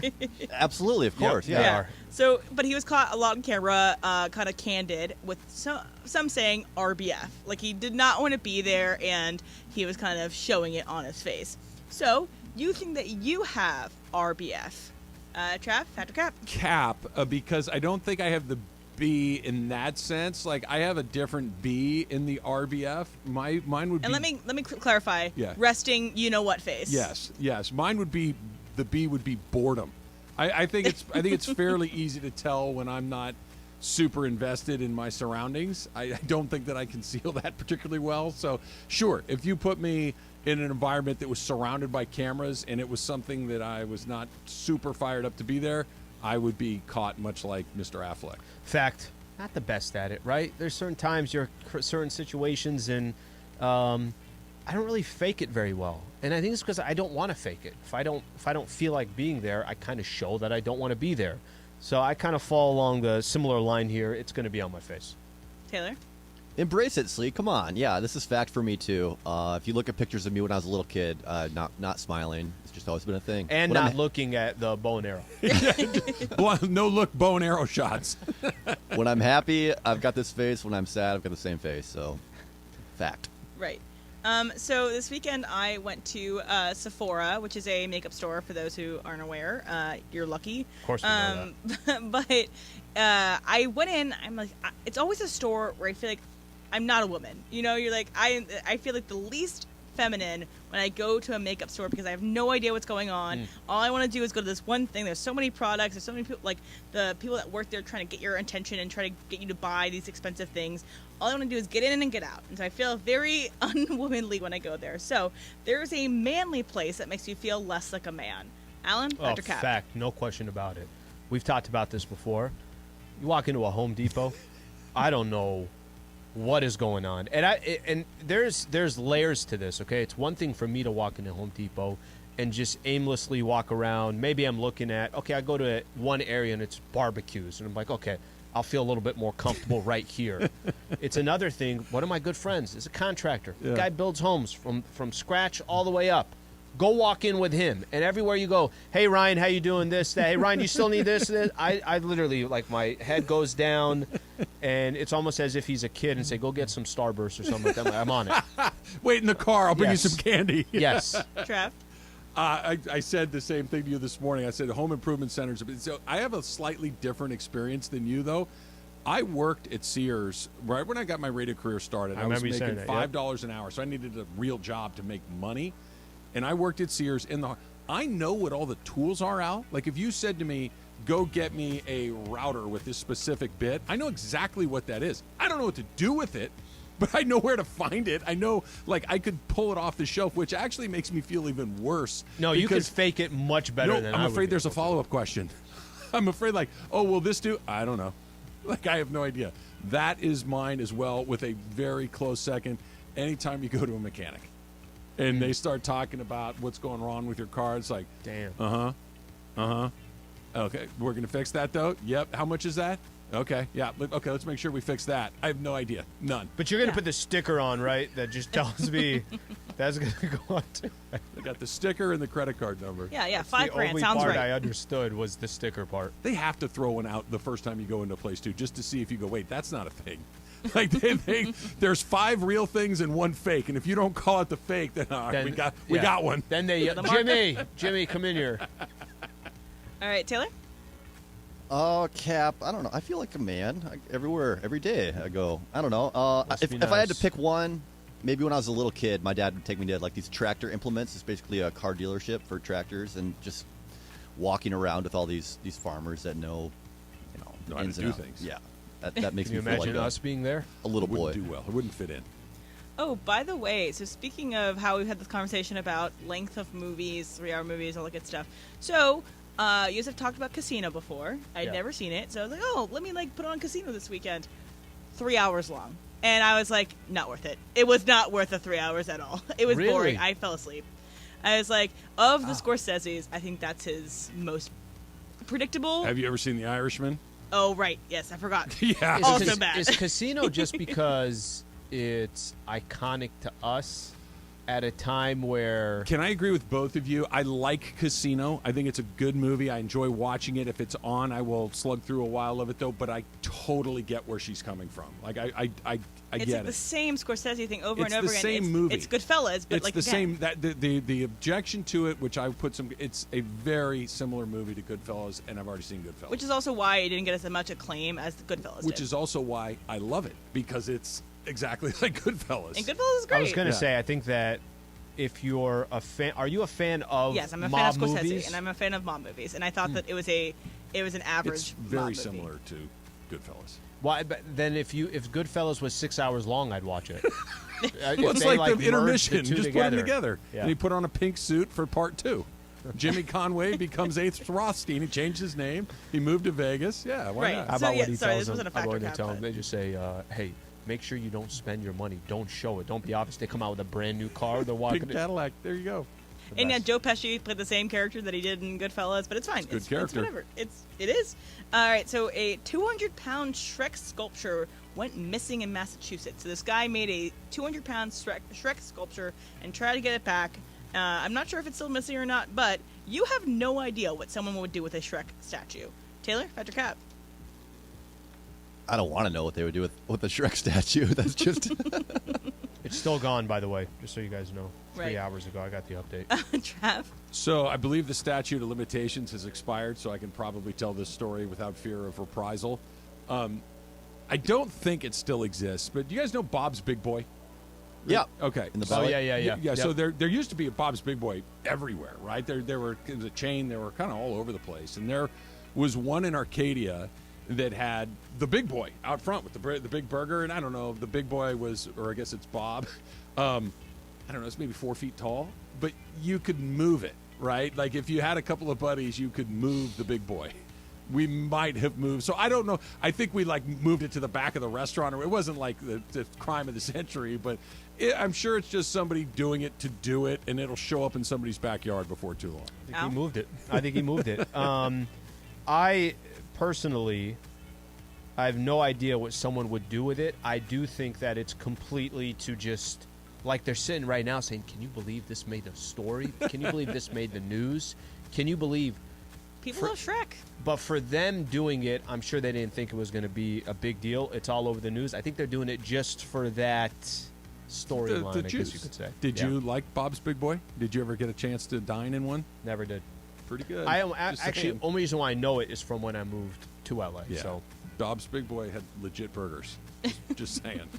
All right, so this was a debate between me and my friends this weekend. So when you are texting somebody and you want to show that you think what they said is funny, there are essentially there are more than two options, but here's essentially the two options you have is haha or LOL. So you always choose haha over LOL. Trav, Patrick Cap. Cap. Because I don't use LOL. That's not my jam. I will if I find emoji. something mildly amusing, but I want to acknowledge that it was amusing, I will do the little bubble that you can add that says haha. Yes. If I find it genuinely funny, I will type out a long ha ha ha ha ha. That's the one that means you got me. Like those are the two. I don't. There's the I'm going to give you something because it was pretty good, but the one that multiple A's and H's, that was actually quite funny. Any LMAOs? Any Never. ROTF LOLs? Those are my only two. Those are my only Al? two. So it's Cap for me. I don't really have like a go-to. I don't think I do. I think sometimes I throw in an LOL. Sometimes I throw in a haha. I feel like if I have more time, I got one more letter in me. If I'm in a hurry, it's an LOL. It's strictly business. But I do not have a preference between the two. It's also, it's almost sometimes embarrassing. So sometimes I'll start off, I'll respond to a text with haha, and then I'll say what I wanted to say in the text, and then I'll end it with an LOL. And that's just embarrassing. And I forget that I do it. It's just embarrassing. Exactly. Taylor? I do haha. I do H-A-H-A-H. Yeah, with 5 letters. Ooh, you end it with an H instead of A the lot H. of time. I like how you got to put an accent over the second part so people know, ha-ha, you're coming up, right? That's what those things are there for. That's awesome. You got to use your punctuation accordingly. Got some good Fernando tweets that I want to read here in just a second. Plus, speaking of left-handed guys that the Dodgers should take care of, Julio Urias seems less than 100% enthusiastic about the season that they're about to get started with. That's coming up next. It's Travis Slee, 7. Yo, what's going on, everybody? Hey, we're in the 909. You can see it right here. Food, beer, fandom here at Yamavan. I'm going to tell you this, that on the day of the big game, right here in the 909, for every touchdown scored, we're giving away $1,000. They should never have done this with me, because I'm like, yo, now I want to give away a whole bunch of your money. $1,000 per touchdown on the day of the big game. We'll see you here at the 909 out here at Yamavan.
Hours of LA sports talk all day long. Each weekday, 10 a.m. to 1 p.m. This is Travis and Sliwa on 710 ESPN. Just texting with a couple of my buddies about the quality burgers that used to exist at Bob's Big Boy. Just pretty good, Sal. Good stuff? Yeah, yes. They had good fries, too, if memory serves. They had a little, their Thousand Island was a little different than other places. Just, Okay. You know how I like to reminisce about old things I don't get to eat anymore. The Shrek 200 pounds brought up, gone.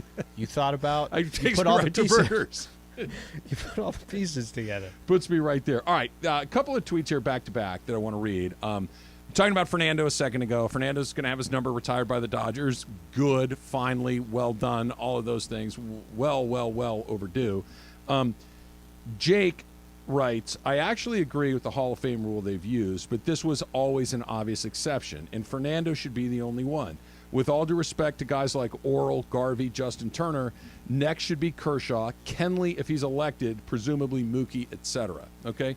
Make a case that Mookie could go in as a Red Sox too. But what he's saying is, as great as Orel Hershiser, Steve Garvey, Justin Turner are, those guys are not going to end up in the Hall of Fame. So don't put their numbers in the outfield. Here's the flip side of this. This is Luis Estrada, literally 10 seconds after that one.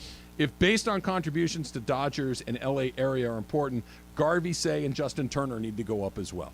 This is the door that you crack open once you I don't want to say violate, once you make an exception to the rule. Yeah. Once you say, Fernando's not in the Hall of Fame, but we're going to put him in because he's, to us, he's one of the most important people in the history of our team. Okay, what about Orel Hershiser? What about Steve Garvey? What about Justin Turner? What about? And now you're into this thing, and the next thing you know, it could be the Houston Astros, and you got 46 numbers retired. So this is why I like the conversation. I like the conversation because you kind of know that, well, first off, people want to complain about something. And if they were complaining about Fernando, but I always ask, what is your knee-jerk reaction? And if I tell you should his jersey be retired, it was a no-brainer for you. I think if I start bringing up these other names, I think there is hesitation. I think that, listen, I'm not saying they didn't contribute. I'm not saying they didn't do this. I'm not saying you said Hershiser didn't give up a run for 3 months worth of case. I'm not saying literally. I'm not saying that's so stupid. That's so ridiculous. I'm not saying any of that is not true. I'm not saying they're not important. What I'm saying is, if Fernando felt like the one, guys, what are we doing here? Why are we doing this? And everybody had a certain emotion about it. But these other conversations could be, like you said, two different tweets, one saying, hey, make this exception for Fernando, the other one saying, let all these other guys in. Then it's a debate. Then it's a real conversation. If Fernando wasn't a debate and a conversation, then doesn't that just kind of simplify the debate that I think that so. one made more sense, and these are now you're not stretching, not reaching, but that conversation Maybe like you're talking stretching about and is- reaching are the right words, because I think you said it. It should be, I don't even need to ask whose number that is or ask who that guy is. I'm not old enough to have seen Sandy Koufax pitch. I know who he was. I never watched Walter Alston manage a baseball game. I know who that was. I know who Duke Snyder was. I would bet you what you want to bet that my children, who never saw Fernando Valenzuela, but they know who Fernando Valenzuela was and what he meant. That's the threshold. It has to be one of those, well, of course he belongs in there. Not one of those, oh, let me explain to you why and he I'm going to spend 20 in there. minutes making a case. Yeah, that's kind of, it's not unlike the Hall of Fame. Like, if you have to put together a presentation to convince me that Scott Rowland belongs in the Hall of Fame, then he doesn't, right? There was no presentation necessary for Ricky Henderson. There's not going to be a presentation necessary for Albert Pujols or Clayton Kershaw. Yeah, put him in. We're done. Next guy. But the second, no. Let me explain to you why he should be. We're done here. And I think that's where that slippery slope comes in. But Fernando is the exception that proves the rule. He absolutely should be in. By the way, for those who don't know, we are going to carry Roland's presser live when he gets inducted. I have friends that have played in the major leagues, and I got texts from virtually all of them. They're like, this is a joke, right? He's not really in. Damn.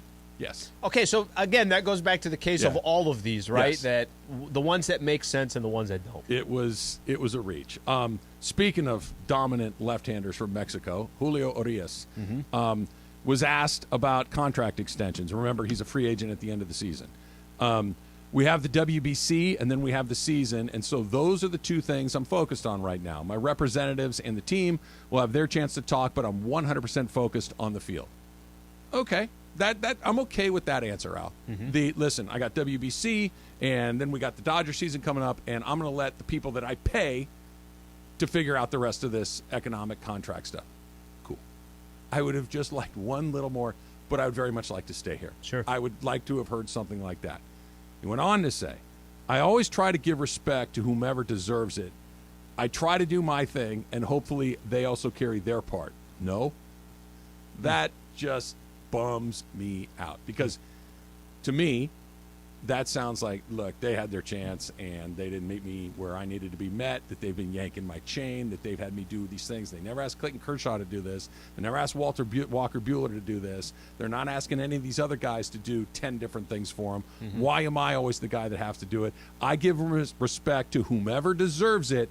I try to do my thing, and hopefully they also carry their part. No, That does not fill me with confidence that Urias is coming back. In fact, it feels like he's leaving. That to me is the first time I was like, uh-oh, that's really bad news. That's a problem. That's a big problem. Those quotes are really, really listen, I don't want to sound like I'm being dramatic here, but that's kind of what I took from it too. And I started thinking, I'm telling myself, I'm like, okay, could Julio still be upset from 2 years ago? Could Julio still be upset from how they've used him in certain predicaments and situations? Maybe there's certain people that are like this, okay? There's certain people that are like, I'm not going to forget this. Joe Tsai. Yes. At least he had his reasoning, right? At least he had his reasoning. Because if there's one thing that Julio hasn't done, he hasn't given the Dodgers a reason to disrespect him. Right? So I just bring that up because there could be some players treat things of, guys, I don't care. It's a business. We're doing what we got to do. They wanted to use me in these certain positions that I can't put words into Julio's mouth, but it sounds like to me he does feel like there are – I always try to give respect to whomever deserves it, okay? That doesn't come out of nowhere. Exactly. That's not something that he just decided I woke up on, Saturday or Sunday, Saturday, and this quote came off the top of my head. It doesn't feel like that. So I just say it because can the way they have used him in the past affect future negotiations? And I think the answer is clear as hell. Read what he's saying. Yeah, well, look, I'm going to read it one more time. I always try to give respect to whomever deserves it. I try to do my thing, and hopefully they also carry their part. No. What that is, look, I've done my part. Where is your part? I've shown respect. Where's the respect for me? Why have we gotten to this point? And maybe he just wants to go. Again, he's a Scott Boras guy, so he's going to the market. That's what Scott Boras clients do. It's probably a pretty smart strategy. But this, you're right. This was not – I've done everything you've asked of me. I've respected your requests. I was your closer on your World Series team when you needed one because Kenley was melting down. Yep. I was the guy that you brought in the fifth inning of an elimination game against the Giants because you decided you wanted to do an opener for out of the blue. Yep. I'm the guy that is your number one pitcher until I'm not because you've decided that someone – there's a lot of things that he could carry around with him. That disrespect feels – a little too far, but not a lot. Mm-hmm. It's just short of they treat him as some guy that's just a guy that we're going to get him no matter what. You better pay attention to this guy. You better treat him with the respect that he deserves because he's certainly earned it on performance. He's certainly earned it as far as his willingness to take on a variety of roles without complaining. Never asked Walker Buehler to come into the game as a middleman. No, you have not. You never asked him, hey, we need you to go out there and pitch 3 innings in relief in a couple of World Series. This man has been their most versatile weapon, and now most consistent. Yeah, it's a weird deal and that available we've gotten here. Super available. So let me throw this your way. What can the Dodgers change? You've said this a number of different times, and we've seen it firsthand. Hey, listen, we got kind of a number that we're going to pay for certain guys, and if it ain't you, then we're going to go and try to replace whoever the case is. You don't have aces just sitting around, and he is one. He is an ace. So, is this? What can the Dodgers do to potentially change? Like, what has to happen between now and the time he becomes a free agent? I don't know if they can because they're not gonna make him the offer that he can't refuse. Right? They don't do that. They don't say. And I'm making up numbers. If he's a $30 million a year guy, which he at least is a $30 million a year, they're not going to come in and say, we're going to give you 42. They're not going to do that. They might come in and say, we'll give you 31. But Steve Cohen's out there. Peter Seidler's out there. There are other guys with all sorts of money. And Julio may say, let me try something different. Yeah, and you know what? You had your chance. Andrew Friedman, this is a quote before the Julio quotes. This came out late last week. Yeah. I think our level of respect for Julio and what he's meant is abundantly clear. As far as what that means, we'll see. It already feels like they're each staking out their positions. Yeah. Our level of respect for Julio and what he's meant is abundantly. Is it? Why is he hitting the market? If it's abundantly clear, why is he pitching out of the bullpen when you're not asking? I said it myself. The answer is because he can. The answer is because he's pretty good at it. But you're not asking the other guys to do it, and that's that respect I think that we're talking about. Yeah, and I remember when it was happening, it was a compliment that he can do that stuff, but certainly for Julio, he's like, well, you're not using You're not treating me the way you're treating some of these other pitchers. Kyrie Irving is a Dallas Maverick. Yeah. Yeah. So what happens next for the Lakers? It's coming up next. It's Trav and Slee.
Let's get to it. A Bud White Reaction Monday with Travis and Sliwa right now. Yeah, it was a great weekend. It was covered with me posting social media, a NASCAR race, a hike, a couple of different sessions of beer drinking, including the race. It was a pretty good weekend, Al.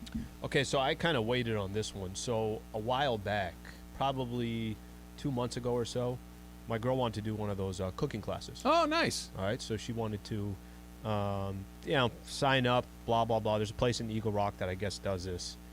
So we did it last night. Guess the dish. Oh, we went, this was...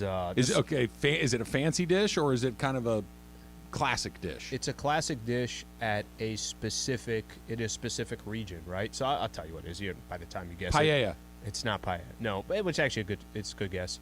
Pad Thai.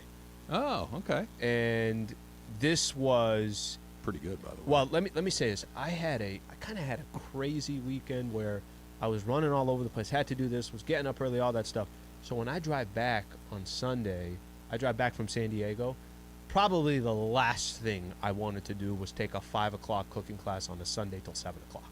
That was not on the top of my mind. I can relate. So I wasn't in the best mood. Pretty cool, actually. I've never taken a cooking class like this. Neither have I. And it's a very non-traditional dish. Non-traditional as in I'm not going home and making this specific dish. But the idea and the concept is you're supposed to go home and make this dish. It was actually really good, and it's us making it after the head chef. There's probably 20 people in there. Okay. But you got the head chef that kind of walks you the process. Can I tell you this? And this is not, I'm just being completely honest. I was in my head, I'm like, if you at one point decide that you want to try, I want to do stuff I'm passionate about, I like, maybe there's a signature dish you like, I think you would love something like this. Oh, there's no question. You would love something like this. I agree. He's talking about the pan. He's talking about, where to get this from, supplies, all that stuff. Anyways, long story short, made the dish, and I tell my girl after, and we're sitting there eating it, all that stuff, and it's like you're eating your... And it was good. It was good. Yeah. It was good. I mean, it wasn't perfect, but it was good. Were there moments I made mistakes? Definitely I made mistakes when she's kind of coming in, and vice versa, the same thing. But I tell her, I'm like, so do you think we're going to cook this dish at home? And she's like, no, I don't think we're going to. I'm like, well, why the hell did we come here then? What was the whole purpose of coming here? Here was her reasoning. The guy was saying, there's certain ingredients that you're only going to get from stores that you got to go to an Asian grocery store. 100%. Yeah. So she's like, look, we're going to get all this stuff. We're going to use it one time, and then what? I'm like, okay, you're not... Make it again. I was going to say, you're not wrong at that. Make it a couple times But why a month. the hell did we come to this class then? So it's just kind of funny that ultimately at the end of the day, it was her saying, I don't know if we're going to make this dish If you again. had to. And not that you have to make it perfectly. Okay. But if I just put you in the kitchen, you have all the ingredients. I got that everything? You need. You have everything that you Yeah. need. Could you make it again? I think I can. Here's what's going to hurt me. So I'm going to put the chicken in first, and I'm going to kind of, as the guy was saying, make sure it's all around the pan. Never let it stick the entire time. At some point, I'm going to put in kind of the base, the base for this dish, but I think for a lot of Thai dishes, it's the garlic, the dried shrimp, and the why am I forgetting the name? The thing that you said, last time with cooking. You say you always got to use this. Why am I? Not onion. Shallot. Shallot. That's like the base. You're putting that in there. Bring the noodles in. Bring it in. My only issue is going to be the amount of water that you're using. The steam. And you're not covering it, Yeah. but the amount of water. The noodles absorb so much of that water where it looks like it's cooked, but it's not cooked at all because it all just kind of shrivels up.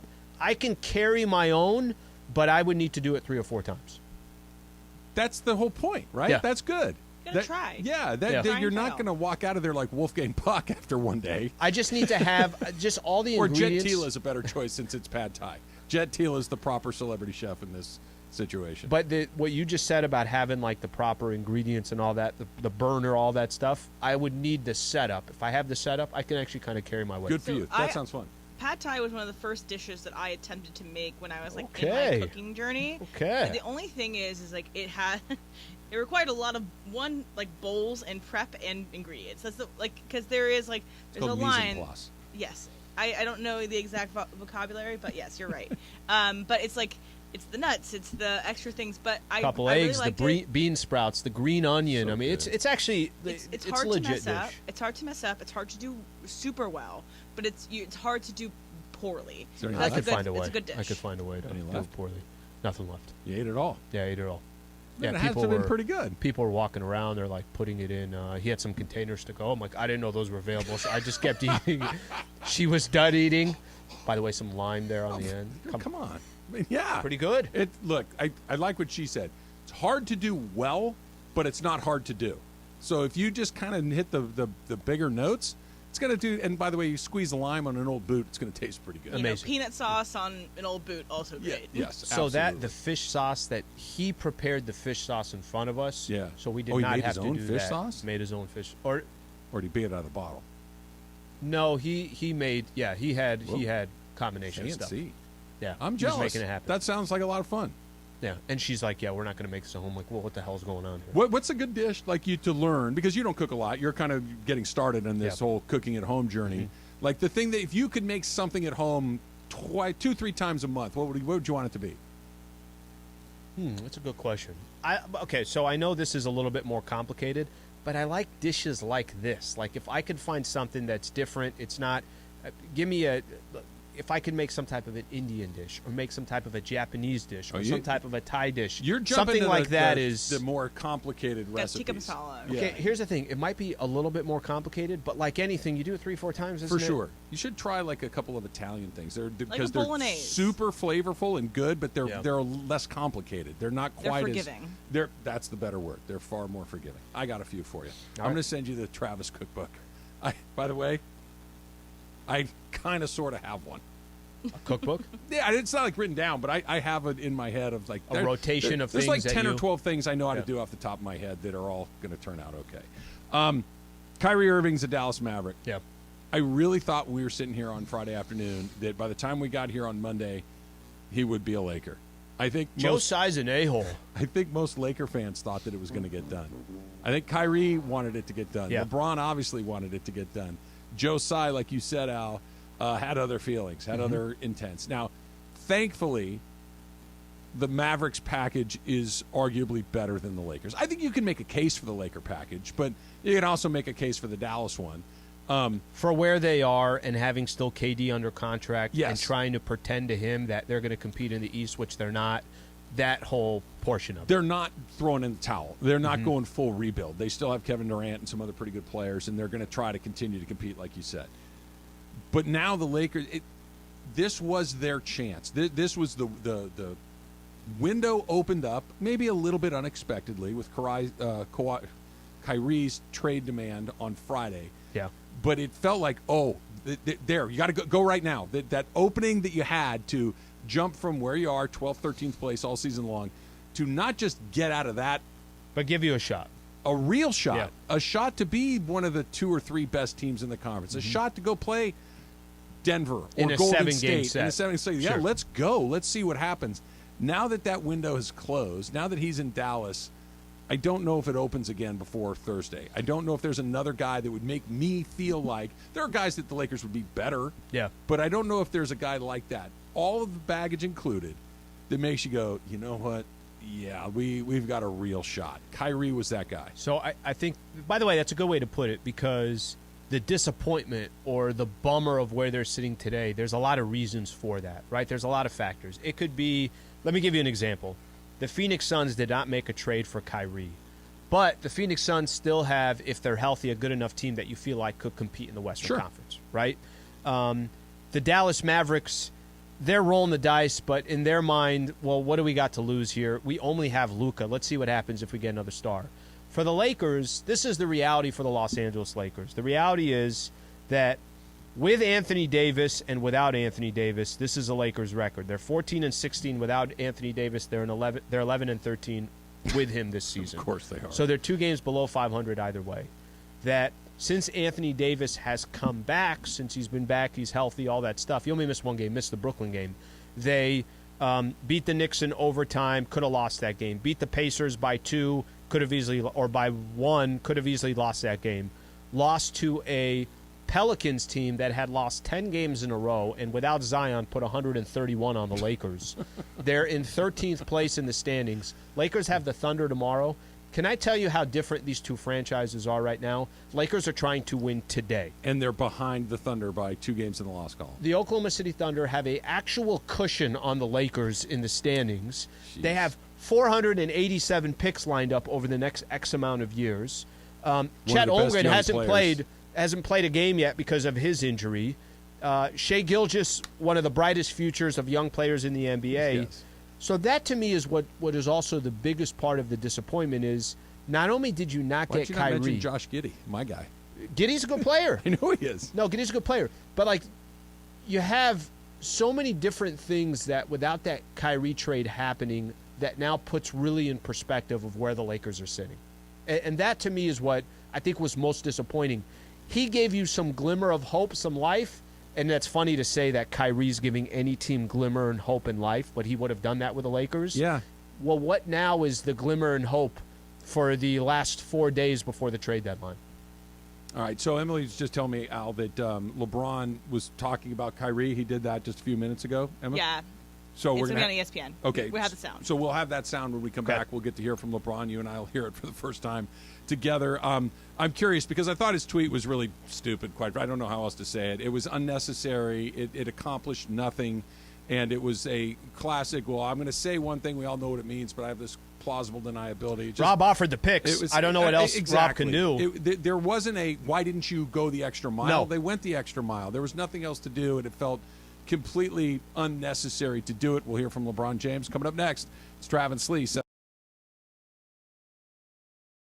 Yo, what's going on, everybody? Hey, we're in the 909. You can see it right here. Food, beer, fandom here at Yamavan. I'm going to tell you this, that on the day of the big game, right here in the 909, for every touchdown scored, we're giving away $1,000. They should never have done this with me, because I'm like, yo, now I want to give away a whole bunch of your money. $1,000 per touchdown on the day of the big game. We'll see you here at the 909 out here at Yamavan.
All right, so LeBron is doing an interview with Michael Wilbon that's going to air today in its entirety.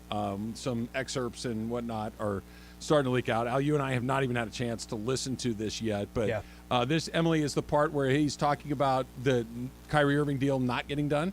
Yes. Okay, so let's take a listen to this. This is LeBron James with Michael Wilbon. Well, definitely disappointed. I can't sit here and say I'm not disappointed on not being able to land such a talent, but someone that I had great chemistry with and know I got great chemistry with on the floor that can help you win championships in my mind, in my eyes. But my focus has shifted now. My focus has shifted back to where it should be. And that's this club now, and what we have in the locker room. That's a quick pivot, LeBron. It's a quick pivot.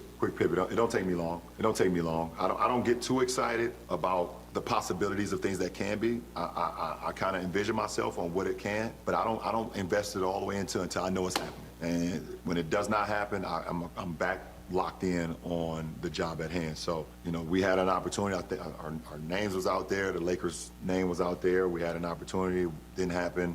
We move on, and we finish the season strong. Try to get a bid into the postseason, where I feel if we go in healthy and we compete with anybody.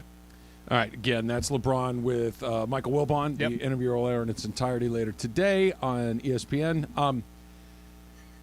Okay, sure. I wanted it, didn't happen, disappointed, think it would have worked really well, turning the page, on to the next thing. Okay.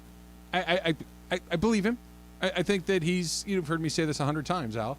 I think that professional athletes, other than bigger, stronger, faster, the thing that they're better at is turn the page. And compartmentalization. It's like, I'm not going to worry about what didn't happen. I'm not going to worry about what might happen.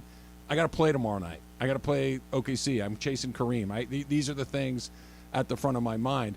But going back to the beginning of that piece of sound, when he's like, yeah, I really thought that we had a chance to do something special, make a run, we got great chemistry. You can tell it's that, where it's just, we had a chance to kind of juice this thing and it didn't happen. You wonder how hard he's leaning on Pelinka or Genie or whoever else, or how hard they're leaning on the rest of the league to try to find a substitute for Kawhi. I don't think that there is one, both in the good and bad sense of that. But I get what he's saying, but what happens next? And I don't think anybody knows. So I will say that it's fair to criticize decisions that the front office has made. It's fair to look at these last couple of years. Should they have done this? Should they have done that? This is not a time, in my opinion, whether it's LeBron James or it's anybody else that's a fan of the Los Angeles Lakers, that should look at Rob Pelinka and say, you screwed this up. I don't believe that. So that's I agree with you. That's why when we were talking about the tweet from yesterday, that confused me a little bit. Rob could not have done anything, in my opinion, to change the owner of the Brooklyn Nets to give Kyrie Irving what he wanted. Okay? So now the question is, are you able to turn the page and start moving forward? I think it's going to be weird. Maybe it is. Maybe it's not. I've heard weird Russell. For who? I'll tell you, moving forward right now, I think it's going to be weird for Russell Westbrook to walk in, and it's not the first time that he's been mentioned in trades. I was going to say, this has been so... It's not. It's not the first time. But it's also kind of that last push. Maybe Russ even thought, you know what, guys, I might be dealt here in the next 24 hours, 48 hours. And then, oh, bam, it's Tuesday, Lakers Thunder. Every media person you could possibly think of will be at that Lakers Thunder game because Bron is 36 points away from passing Kareem. The questions are going to be there. The tough questions are going to be there. Maybe in a week the dust will settle and everything will be fine from there. But this is the problem that the Lakers have. Trav, it's one thing to trade for Kyrie Irving and you try to juice this thing, right? You try to, hey, we're all in. Let's see what happens. We're waiting for this opportunity for the 27 and the 29 pick. We were only going to give it up in a situation like this. The problem with the Lakers is they played a game on Saturday when all that chatter about Kyrie was there. They played a game on Saturday where they could have gone 3-2 on the road trip. They played a game on Saturday without Zion playing. Zion wasn't playing against or for the Pelicans. The Pelicans had lost 10 games in a row. I don't know what the Lakers are going to do between now and Thursday, but the quote of Bron saying, try to get a bid into the postseason where I feel, when healthy, we can compete with anybody. I don't see that. No. I don't see that. They're 2 games below 500 when AD's there. They're 2 games below 500 when AD's not there. They have occupied the 12th and the 13th spot in the Western Conference standings as if it was a home that they built and they put a stake in the grass saying this is our home. They've only been in the 12th and the 13th spot, it seems like, for the last couple of months. Right. They lose to bad teams. They hang with some good teams and then make mistakes. Yeah. They occasionally get wins that you didn't expect. But to think that this team right now, the way it is, you feel good about them making the playoffs, I don't. Yeah. So I get what he's saying. I get the theory of we have LeBron James and Anthony Davis. We can go play with anybody. The theory makes sense, right? That, hey, LeBron has had a really good year. Anthony Davis, when healthy and when properly motivated, is about as good of a player as there is in this league. It makes intellectual sense. There is no evidence to support that idea. None. They've played, how many games have they played? We're in the middle of February. That evidence is supported. It was two and a half years ago. I'm not counting that. There's been 2.5 years of evidence to say no. I can't disagree with you. Right. So I'm going to go with that. I hear what you're saying. To your point, this is a team that I don't think, no matter who they play, let's say they get into the play-in. Let's say they win and they finish as the number 8 seed, okay? And they go play the Denver Nuggets. They're not going to get blown out by the Nuggets. I also don't think that they'll win that series. You know, they're good enough to be in all of this, but not good enough to win one of these things. Mm-hmm. Good teams do not lose as many games as the Lakers do at close games, 2 minutes left. Yep. Where a basket, a decision, a turnover, a bad shot, a decision to foul or not foul, it seems to always go the other way. They seem to blow those games far more often than they close them out. That's what bad teams do. Good teams find a way to do the opposite. And they haven't played 12 games this year. It's February 6th. 28 games left. We're almost to the All-Star break. There's 28 games left. If this were a team that was a good team that could close, we would have seen some evidence of it, and we haven't. So theoretically, sure, LeBron James and AD have a chance to beat anybody. I agree with the theory. In practice, it just hasn't been true. Okay, and just to sit off of that, and I think this is what was lost over the weekend, is because all the chatter about Kyrie, they're not winning games. They're not winning games on a consistent basis. They're not putting a product out there that you can say, okay, hey, this is moving in the right direction. Watch out for the Lakers. They're either squeaking by and winning games, or they're losing some of those games. So, like you just said that, yes, theoretically, the Lakers can compete against anybody any given night. Sure. Theoretically, they can lose against anybody every single night as well. That's not theoretical. That's what they're proving. Mm-hmm. It's not a theoretical they're bad. They are bad. It's the only two teams in the Western Conference they're better than are the two teams in Houston and San Antonio that are aggressively tanking. I thought the Thunder were aggressively tanking, and they're in front of the Lakers. Point. So it's the theory that they're bad. It's not a theory. They are. They're 25 and 29. It's February 6th. This isn't once we get our sea legs. Guys, it's the middle of February or early February. Yeah. We should have seen some of this. And we have. I love that stat that you have. They're 2 games under with AD. They're 2 games under without him. I mean, if there's not a better case for it is what it is, then I don't wonder. know. Let me ask you this. I wonder if is there, you think, added pressure right now? I still believe, I'm going to take Rob at his word when, they could have a number of different times dealt that 27 and that 29, and they didn't. Mm-hmm. Remember we were talking about this, I think, a month ago. I'm like, hey, if they were going to trade for Buddy Hield and Miles Turner, wouldn't they have already done it? Would have done it, yeah. That's been in the trade talks for 11 months, and they didn't do it. I still am under belief that Rob will not trade the 27 and the 29 unless a deal like that Kyrie presented itself.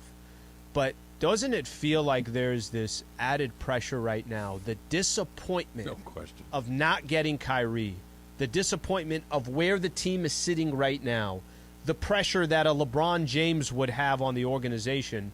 They got until Thursday to figure it out, and I think that's fascinating to me. All right, I want to take some of these phone calls. We're going to do it in a second. You said it, I think is interesting. Whoever they get, and I agree with you, I think that the pressure has been ratcheted up. I think there's more pressure to do something now than there was prior to the Kyrie situation.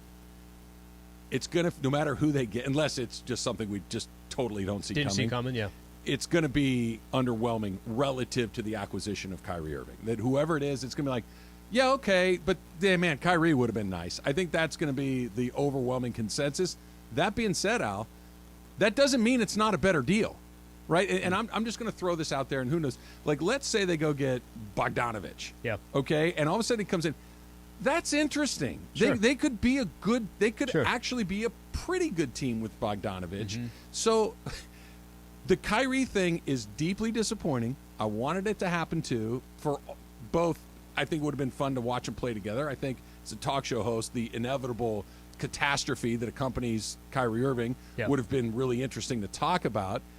But it doesn't mean they're not going to get a player that's going to make them a very good basketball team, and maybe they can get hot. Because while the AD LeBron two-headed monster right now has not been good enough, AD LeBron plus whoever the you right may role get, players, maybe shooters and everything maybe. else. But I guess that's what goes back to my point. What would be most disappointing? It feels like if nothing else got done, because that team is unless showing the price you is just too high, right? which is fine. That could happen, and I'm not saying that go make a bad move. I'm just saying that if the dust settles and Thursday at noon we're sitting here and the trade deadline is over, because I think that's the deadline. The deadline's Thursday at noon. It will have an empty feeling to it for a team that's 4 games below 500, and we go from there. All right, Laker fans, do you go all in on another guy? Do you kind of split the difference and send one of the picks out, or do you just say, look, we gave it our best shot, it's not going to happen, and let's keep those picks and let's keep Russell Westbrook's contract on the books? It's coming up next. It's Trav and Slee.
And you know, Trav was at the Clash yesterday at the Coliseum, the NASCAR race, and there was a lot of social media. And of course, we rely on producer Emily to point out that Trav's social media pictures just stink. Also, speaking of the clash, I think the video, especially because it was done by Jorge, looks a lot better than if he gave the phone to you. Emily, just saying. But I don't question that. I mean, Jorge, that's literally he's a professional photographer. To compare me to somebody that does it for a living is a little unfair. Classic producer M. Travis and Sliwa rolls on your Monday right now. So what would the turnaround time be if I took, like, let's say I go for another hike today? Not completely out of the question. If I took a handful of pictures for you to curate the list of the one that you think would be the best if I sent it to you. It could be very quick. I'll be on my phone. We'll see. But I'll send it back to you. Also edit it. I'll crop it so you have the right rule of thirds and all that good stuff. I have the original, so I will let you perhaps select the one, but I will not give you editing criteria. Okay. Trav has his own team of social media professionals. Bang. Bang! I like my selfies. I think they're just about right. A little bit half a face, awkward expression. And you guys saw my dad. I've seen on YouTube where they say how to take a good selfie. I've seen one of yours on there where they're using yours as an example. Do I look a little like your dad? You do. Yeah, I think so too. It's the beard. Yeah, he's got a little salt and pepper beard. You guys are similar heights, but yeah, my dad is. I think it's dorkier than you are. So I think that it doesn't help you. And you don't have a used car lot outside. or a tiki bar. Or a tiki bar. Which, by the way, the tiki bar sounds like. I'd like the tiki bar in the back. Does he kayak? Does he hike like me? All the time. He hikes a lot. Is he a NASCAR fan like me? Fit. Is he? Yeah, he's very fit. Then there's the biggest There's a disconnect separator. like no tomorrow. Did you hear the latest who's demanding a trade? Furkan Korkmaz of the Philadelphia 76ers is demanding a trade. Yeah, I was maybe the Lakers can swoop in on this one. Is there?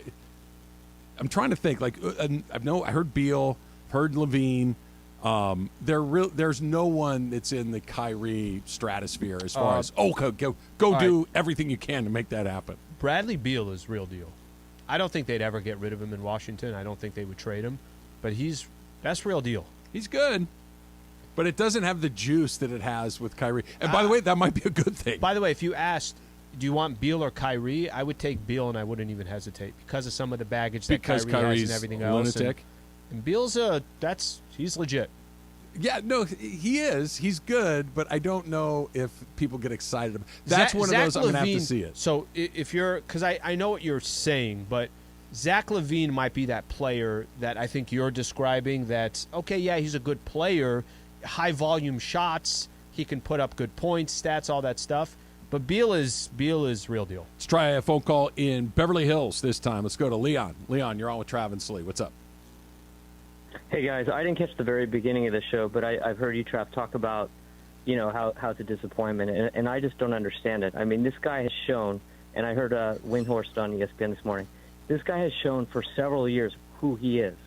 Why do you want to introduce a cancer to the locker room?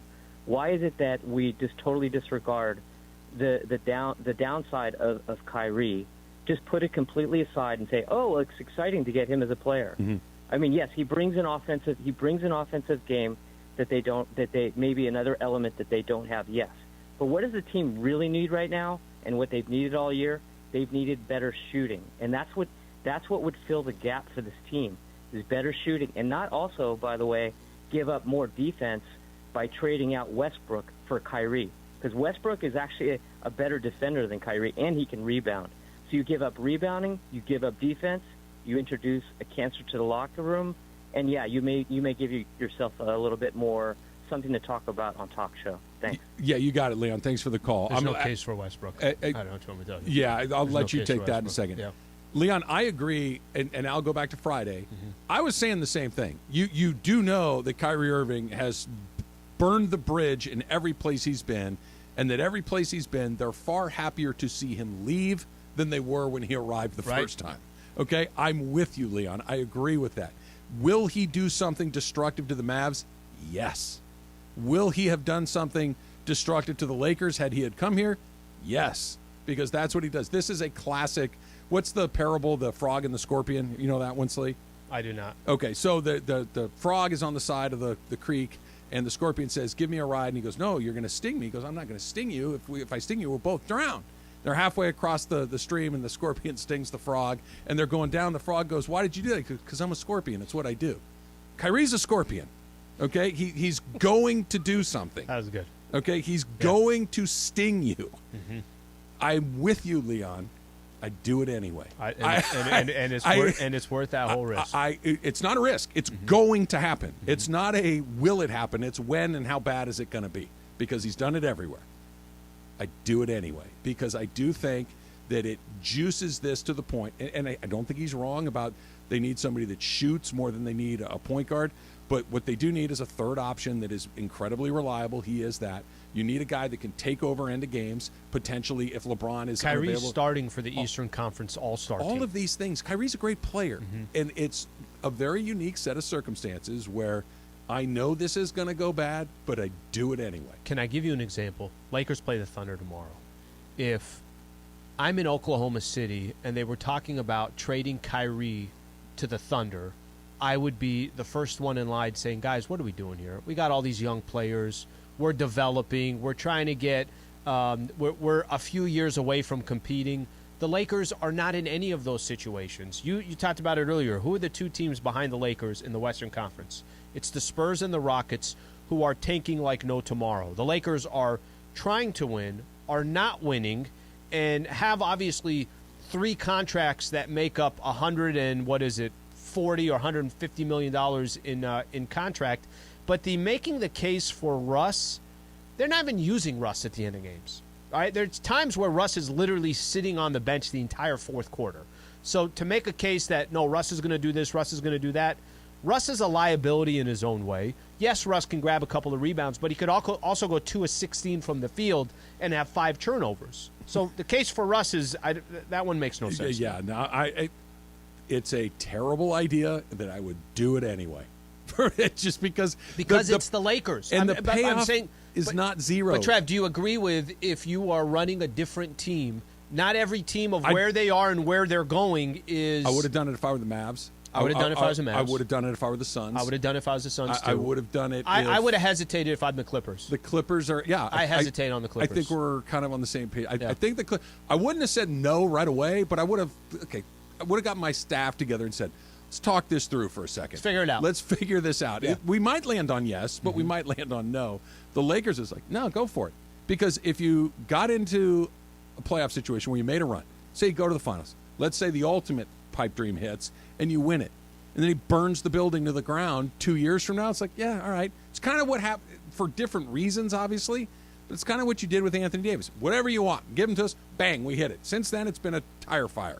But it was worth it. You got one. This could be the same situation. Very different reasons. But I get the comparison. I get the comparison. Let's try one more. Simi Val and Slee. Hey, guys. Thank you very much.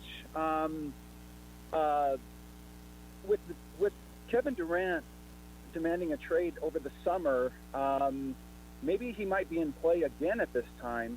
And I was wondering, would you guys think it was Rick, I'm sorry. Rick, I'm sorry to stop you. Josiah's not trading Kyrie Irving to the Lakers. Why is he going to trade KD to the Lakers? Because it's not personal with KD?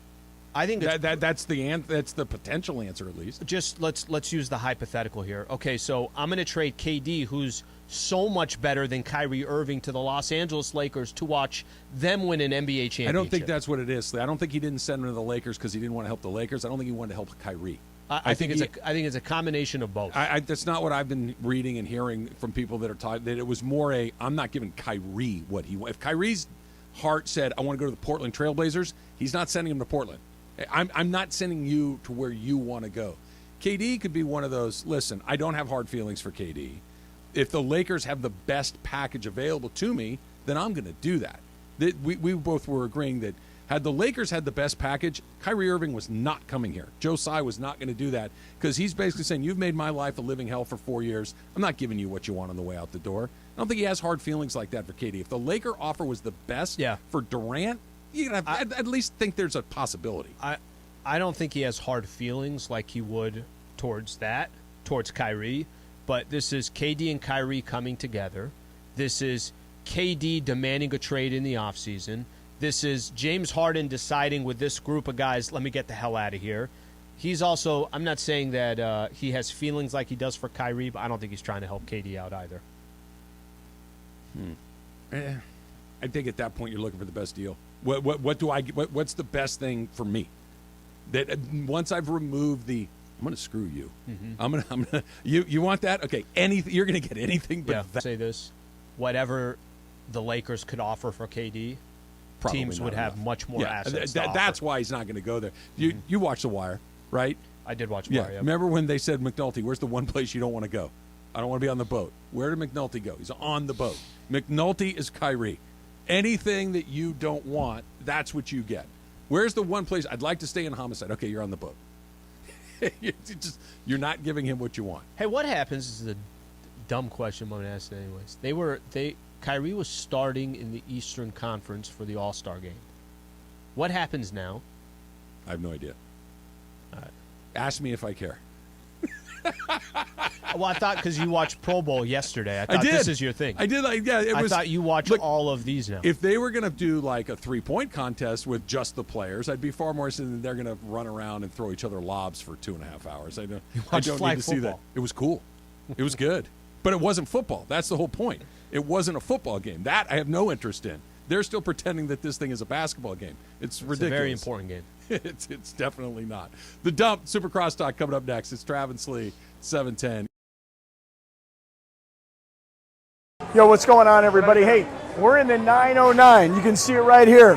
Food, beer, fandom here at Yamavan. I'm going to tell you this, that on the day of the big game, right here in the 909, for every touchdown scored, we're giving away $1,000. They should never have done this with me, because I'm like, yo, now I want to give away a whole bunch of your money. $1,000 per touchdown on the day of the big game. We'll see you here at the 909 out here at Yamavan.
Speaking of things we used to watch that maybe we don't watch quite as much, it was today, February 6th in 1988, that Michael Jordan, Dominique Wilkins had their unbelievable duel in the slam dunk contest.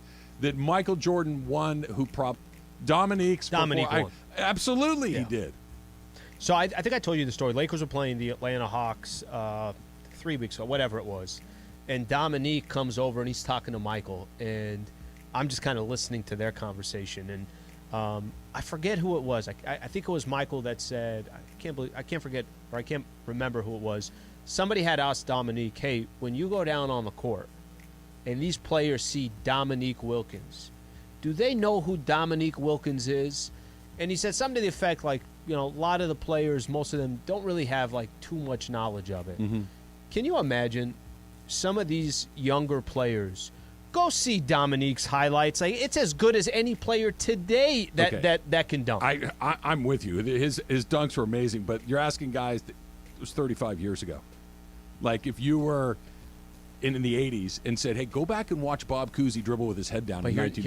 Here's the difference. What did you just say? Jordan and Neek, right? So if you go watch, let's just say you go watch that slam dunk contest.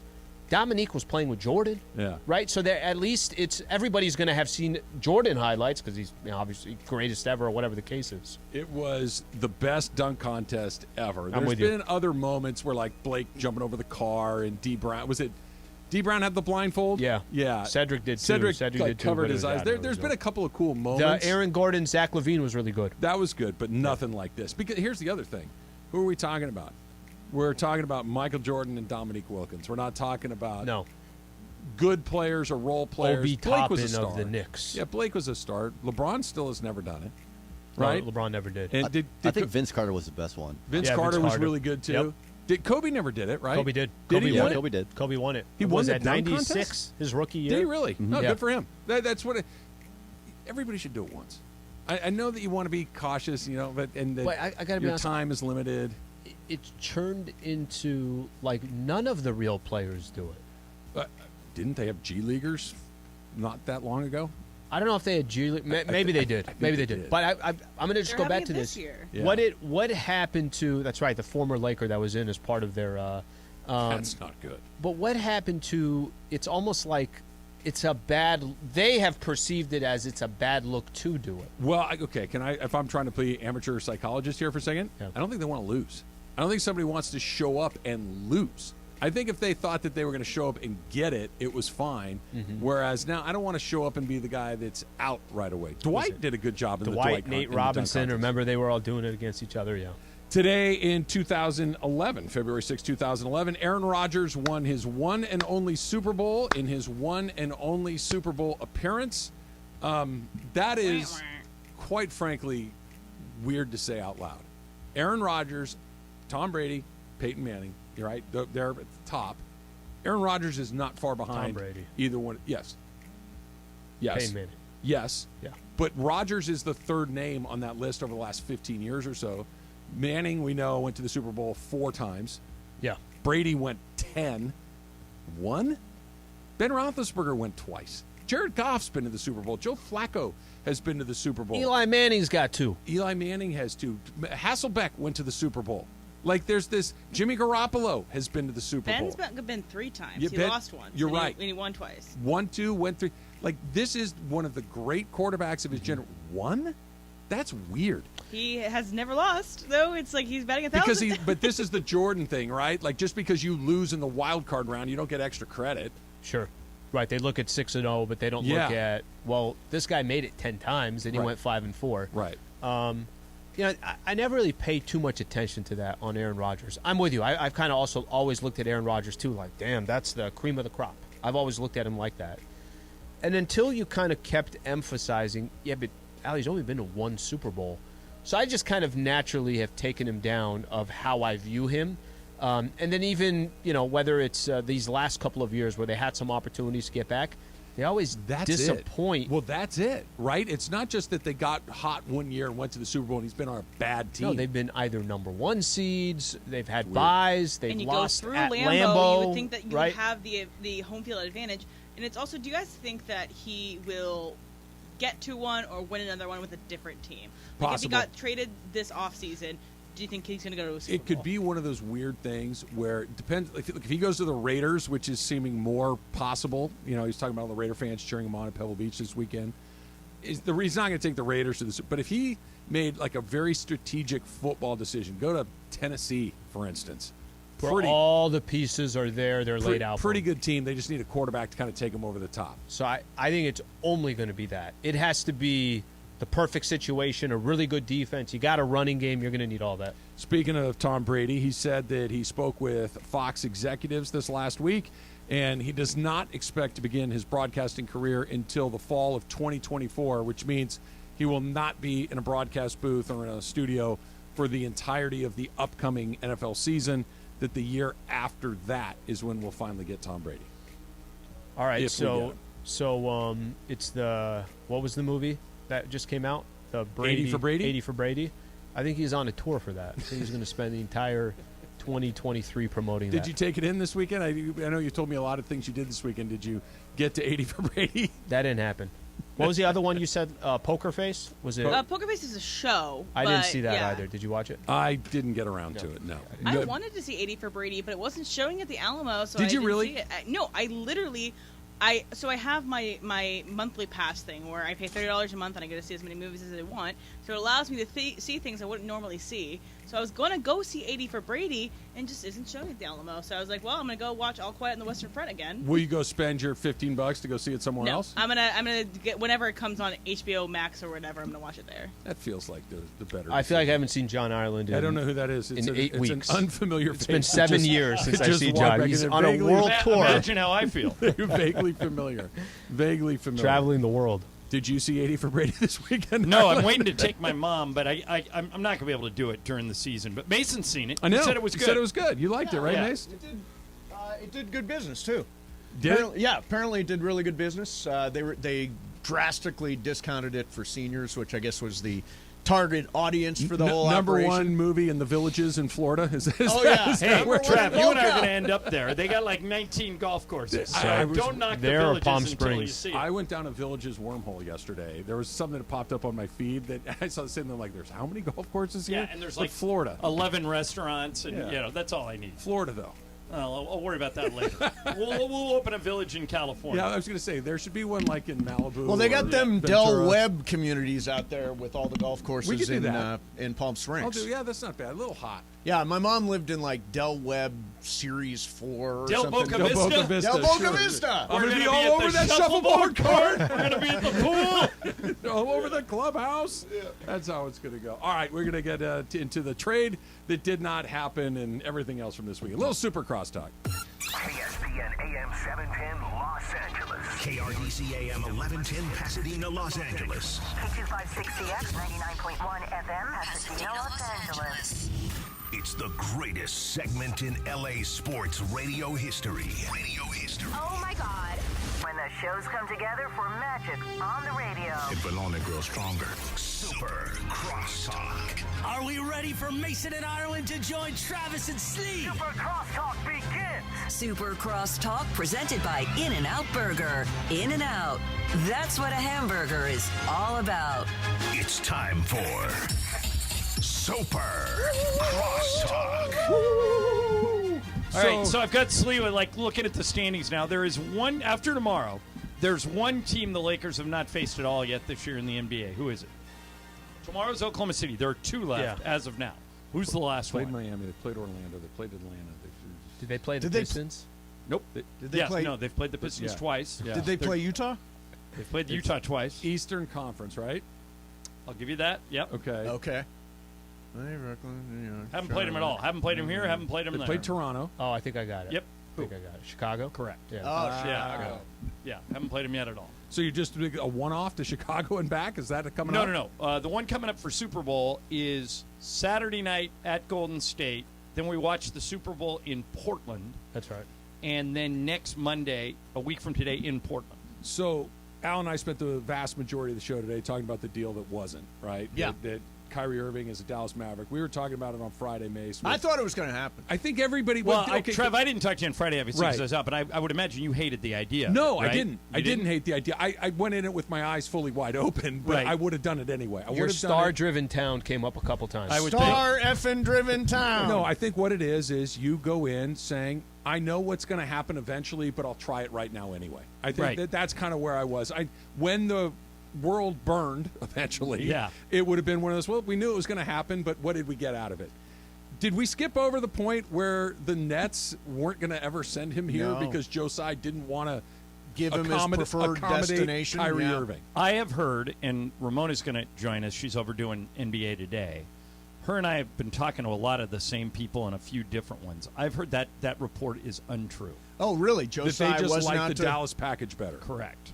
That Joe Tsai would have dealt with anybody, but he needed players that were going to help them win this year right away, and he didn't feel that the Lakers had that. Do you buy that, Mace? I do. If the objective was to compete this year, Brooklyn to compete this year, I'm not sure. I mean, Spencer Dinwiddie, I guess, plays point guard. He's averaging for about you. 20 a game. Dorian He's a good player. Finney-Smith is They're totally fine. They're but lucky to win a round. And yeah, then but I they'll be mean, out. they're not going to go anywhere with those two players necessarily. But I do think, I don't think the Lakers would have made them better. I don't think any of the packages I saw with the Lakers would have made them better in the short term. If the objective is, hey, let's still be in it this year, to KD. Right. But here's why I'm willing to at least consider the possibility that there was personal animus involved in this. Okay. Joe Tsai is a human being. That at some point, if somebody has made your life screwed you over, difficult for reasons you've over gone and down over a road, and over You've gone again. down a road here, though, that is kind of a fun thing to kick around.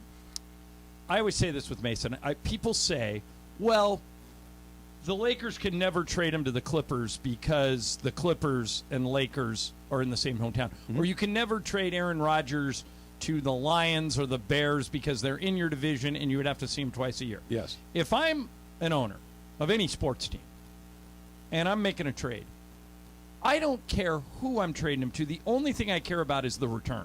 That's it. What return makes me better the most?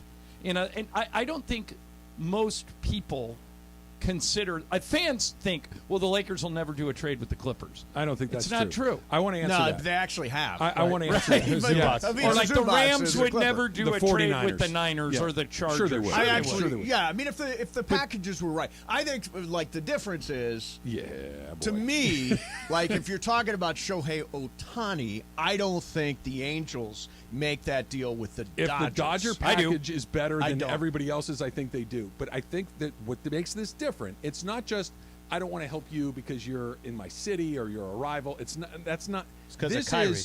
I don't like you. Mm-hmm. Right. And if the deals are close enough, maybe one's incrementally better than the other, right? The Dallas deal is probably a little bit more appealing than the Laker deal, but it's not like it's 100 miles away. Right. If I like you, I might try to help you out. Okay, there's a an little bit. example of what you're talking about. So when Kevin Garnett got traded from Minnesota to Boston, reportedly the Lakers, all the way up to ownership, Dr. Buss, were willing to part with Andrew Bynum and Lamar Odom in that deal to get Kevin Garnett to play with Kobe.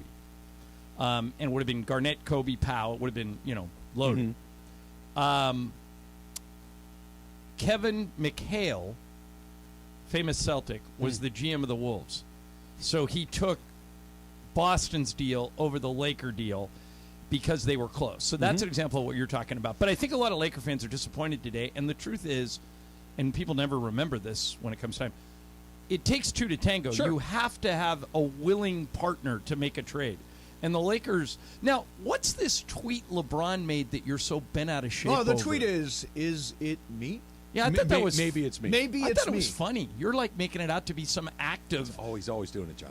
He's always got these little plausible deniability, passive aggressive. Maybe it's this, maybe it's that. It's just Do you think you're overreading this? No, Maybe he was just trying to be funny? I don't. Yeah. I don't. I mean, First of all, LeBron's not that funny. Second of all, it's one of those things that he does regularly.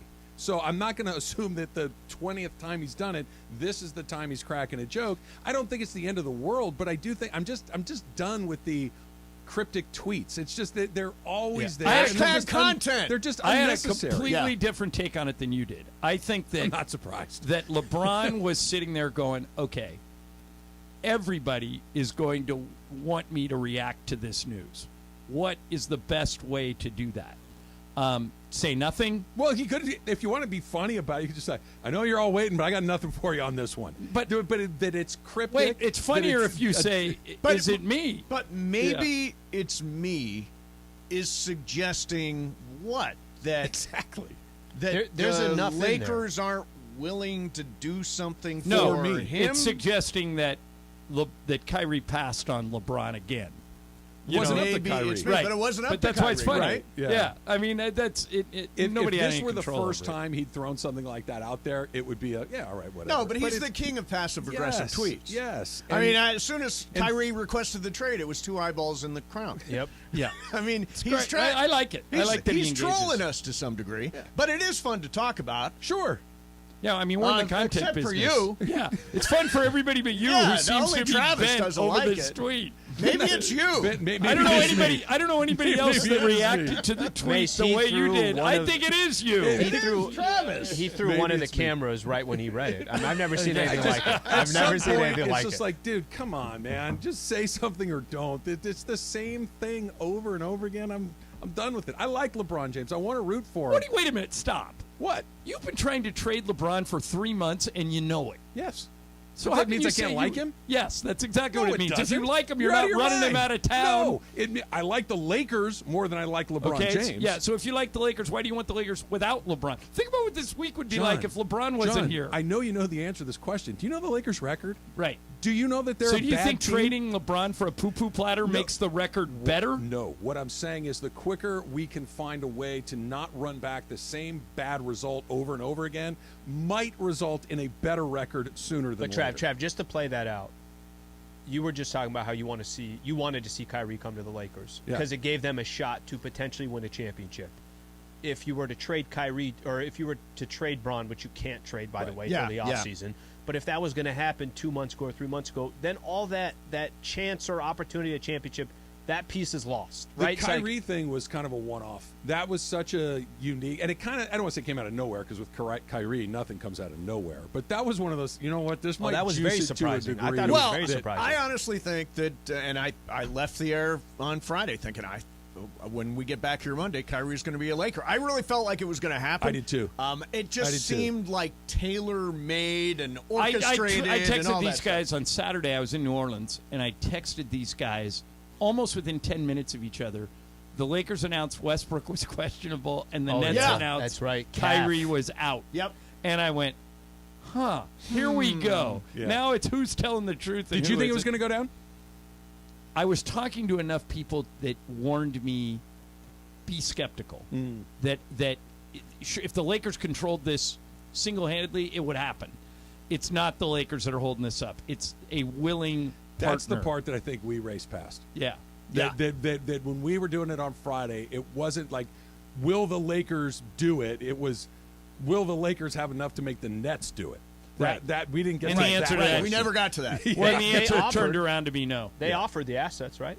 Anybody who was upset at Pelinka today, what else do you want him to do? There's nothing else that and I was Rob told, could have done. Again, by somebody I trust, that even if Rob would have put all these reported things that the Nets were asking for into the deal, they still Two wouldn't ones, Westbrook, Reeves, Max Christie. Right, still wouldn't have done it. Yeah, that was just to be like a part of the Still wouldn't have done conversation. it. Because they like Dallas' deal better. Yeah. Is Dallas the team to beat now in the West? No. But I don't know who is. Yeah, that's the catch, so right? Yeah, I mean it's one thing I was worried about. One thing I was worried about. I thought if the Clippers could have put this thing together for Kyrie, that made them a clear front runner. Now I think they're just in the mix with everybody else. See, the Clippers, I don't have the impression that they would have done this deal. They apparently made at least a half-hearted They did effort. make an offer. They're a of weird some team, kind. Well, I'm surprised team. when it was reported that they were willing to put Terrence Mann in the deal. Everybody's after Terrence Mann. Yeah. People think Terrence Mann could be the next Shai Gilgeous-Alexander. Shai Gilgeous-Alexander was on the Clippers. He was buried behind Chris Paul. And they basically had I can't remember if it was buried behind Chris Paul or they had just drafted him and Paul was already in Houston, but they knew Shai Gilgeous-Alexander could play. Yeah. And when they wanted Paul George, Oklahoma City said, we'll do it, but SGA has to be in the deal. And they went back and forth, and finally when Kawhi said, I'm not signing with you unless you get Paul George, they said, oh, now we're talking SGA for Paul George and Kawhi, so we can justify it. And they sent him out. People in the league talk about Terrence Mann like that. Like he could be the next all-star in waiting who just but if you're the Clips, don't you kind of have to try to juice it? Don't you try to have to They tried. Yeah. That's what I'm saying. It was the Nets.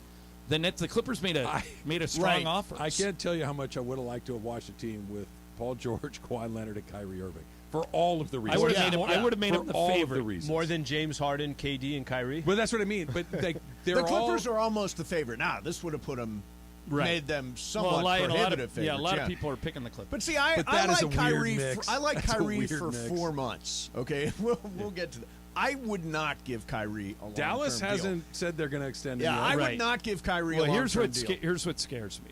Making him a 2-year deal. What owner in the league could care less about going $200 million over the cap? Right. Mark Cuban. No. Oh, Ballmer. Joe Lacob. Ballmer. What about Joe Lacob? Well, he's already there. He's already way up. Well, the question that Lacob has to ask is, like, Michael has said he thinks that Lacob should go after Durant. Right. And get him back. I don't know if they could rebuild that, but is Golden State ready to part with core championship pieces? Well, Draymond is a free agent coming up. Yeah, but would they Steph's trade? Not going anywhere. Clay's not going anywhere. Clay could definitely. You think Clay could move? Yeah, he can definitely go. Others think he could. Okay. Yeah. So they're at the end of their contracts, both Clay and Draymond. So I'm picking the Warriors to go to the Western Conference Finals. Is Clay a free agent this summer? Had Kyrie signed with the Clippers, I would have switched to the Clippers. Not this summer. Why is nobody taking Denver? They're number 1 seed. They could come out of the West. They could come out of the West. But it's like 4 or 5 other teams you could say that they could come out of the West. It's kind of a crapshoot this year. It's a crapshoot. There's not a clear, Denver, Memphis. I'll say this about Denver. If Denver gets the 1, the team they do not want to play is the Lakers. They beat them twice, right? Yeah, they played 3 times, but the last game we played, AD didn't play, and Lakers beat Denver twice this year, though, right? I thought they were 2-2. I think they're 2-2 against Are they? Denver. Yeah. I know that the last game we played in Denver won, but no AD. Jokic and AD's a bad matchup for Jokic. Yeah. He normally handles them pretty well. The problem is just the playoff of that, John. I think what a lot was lost over this weekend. They're still losing games. Yeah, I know. That game against the Pelicans, and listening to you and Michael, it's very frustrating watching Lakers basketball right now. It's not, we try to play this off of if they just get in and if they do this, that matchup could be. Yeah, right now they're not even in. It is right there they got to string together some wins, and I thought they were doing it on that road trip. They did put together a couple of wins on the road trip. I thought, here they come, then they blow the Saturday game. Look, there's reasons to be optimistic, and the reasons are everybody's kind of bunched together, and an AD LeBron James duo is formidable. That's the reason for optimism. The reality of it is the season, we're nearly the All-Star break. We're under 30 games left, and they've never been out of 12th or 13th place. They've just kind of been sitting there. Yeah, they started 2-10. Yeah, but they got hot for a minute, but they never really moved out of that spot because they dug themselves that hole. Even after they dug most of the way out of it, all those other teams are going up and down and sideways. Every time you think they're putting together a little run, in 12th it comes or off the rails all year long. Yeah. That has to mean something. They're still only 2 out of the 10. We've been saying that for 2 months. But okay, and they're 4 out of the. I'm picking Golden State 5. to come out of the West. I think they're like 2 games behind Golden State. I know. And Golden State plays OKC tonight. So without now it looks like they're going to be without Steph for a month. And that's right. So it could. They're another team that could fall. They could fall out all the way because of the Steph thing. Yeah, there's going to be a good team or two, or a name team or two that doesn't even make the play-in tournament. You guys missed a good night at the Coliseum last night. How was it? Terrific. I can't recommend it enough. I really can't. And I'm not like a huge race fan, but it is such a fun night. So I don't want to. So I was watching the Grammy Awards, and I switched over because it was on Channel 11 while the Grammy Awards were on. I noticed there were a lot of empty seats there. There were. If I had to guess, was it at the Coliseum? Yeah, at the Coliseum. Yeah. There were fewer people this year than last year. I think because it was at night. It's Sunday night, right? So I think that had part to do with it. Maybe a little bit of the novelty had worn off. Yep. But it wasn't. It was. I'd say there are 50,000. Yeah. Coliseum holds 90, sure, so there's going to be a lot of empty seats. 50,000 people on a Sunday night to watch short track stock car racing Did LA. you go on a press pass? Did you go with tickets? Went with tickets. Went with some It was buddies. hammered tailgating outside. It was There was NASCAR tailgating outside? We not outside. Before we got there, we had tailgated Tailgated a little a bit. Yeah, there you go. Were they selling the full turkey leg? They didn't have that, but they have the big beers for $18 a piece Yeah, or whatever exactly. it is. Nice it's price. It's a great night. I can't recommend it enough. You should go. Fontana. When we went to one, when I walked in, it was turkey legs everywhere. Just people walking around. It's not Fontana. Fontana's like a real NASCAR. That's a real NASCAR race, right? This is a LA novelty with Wiz Khalifa and Ice Cube.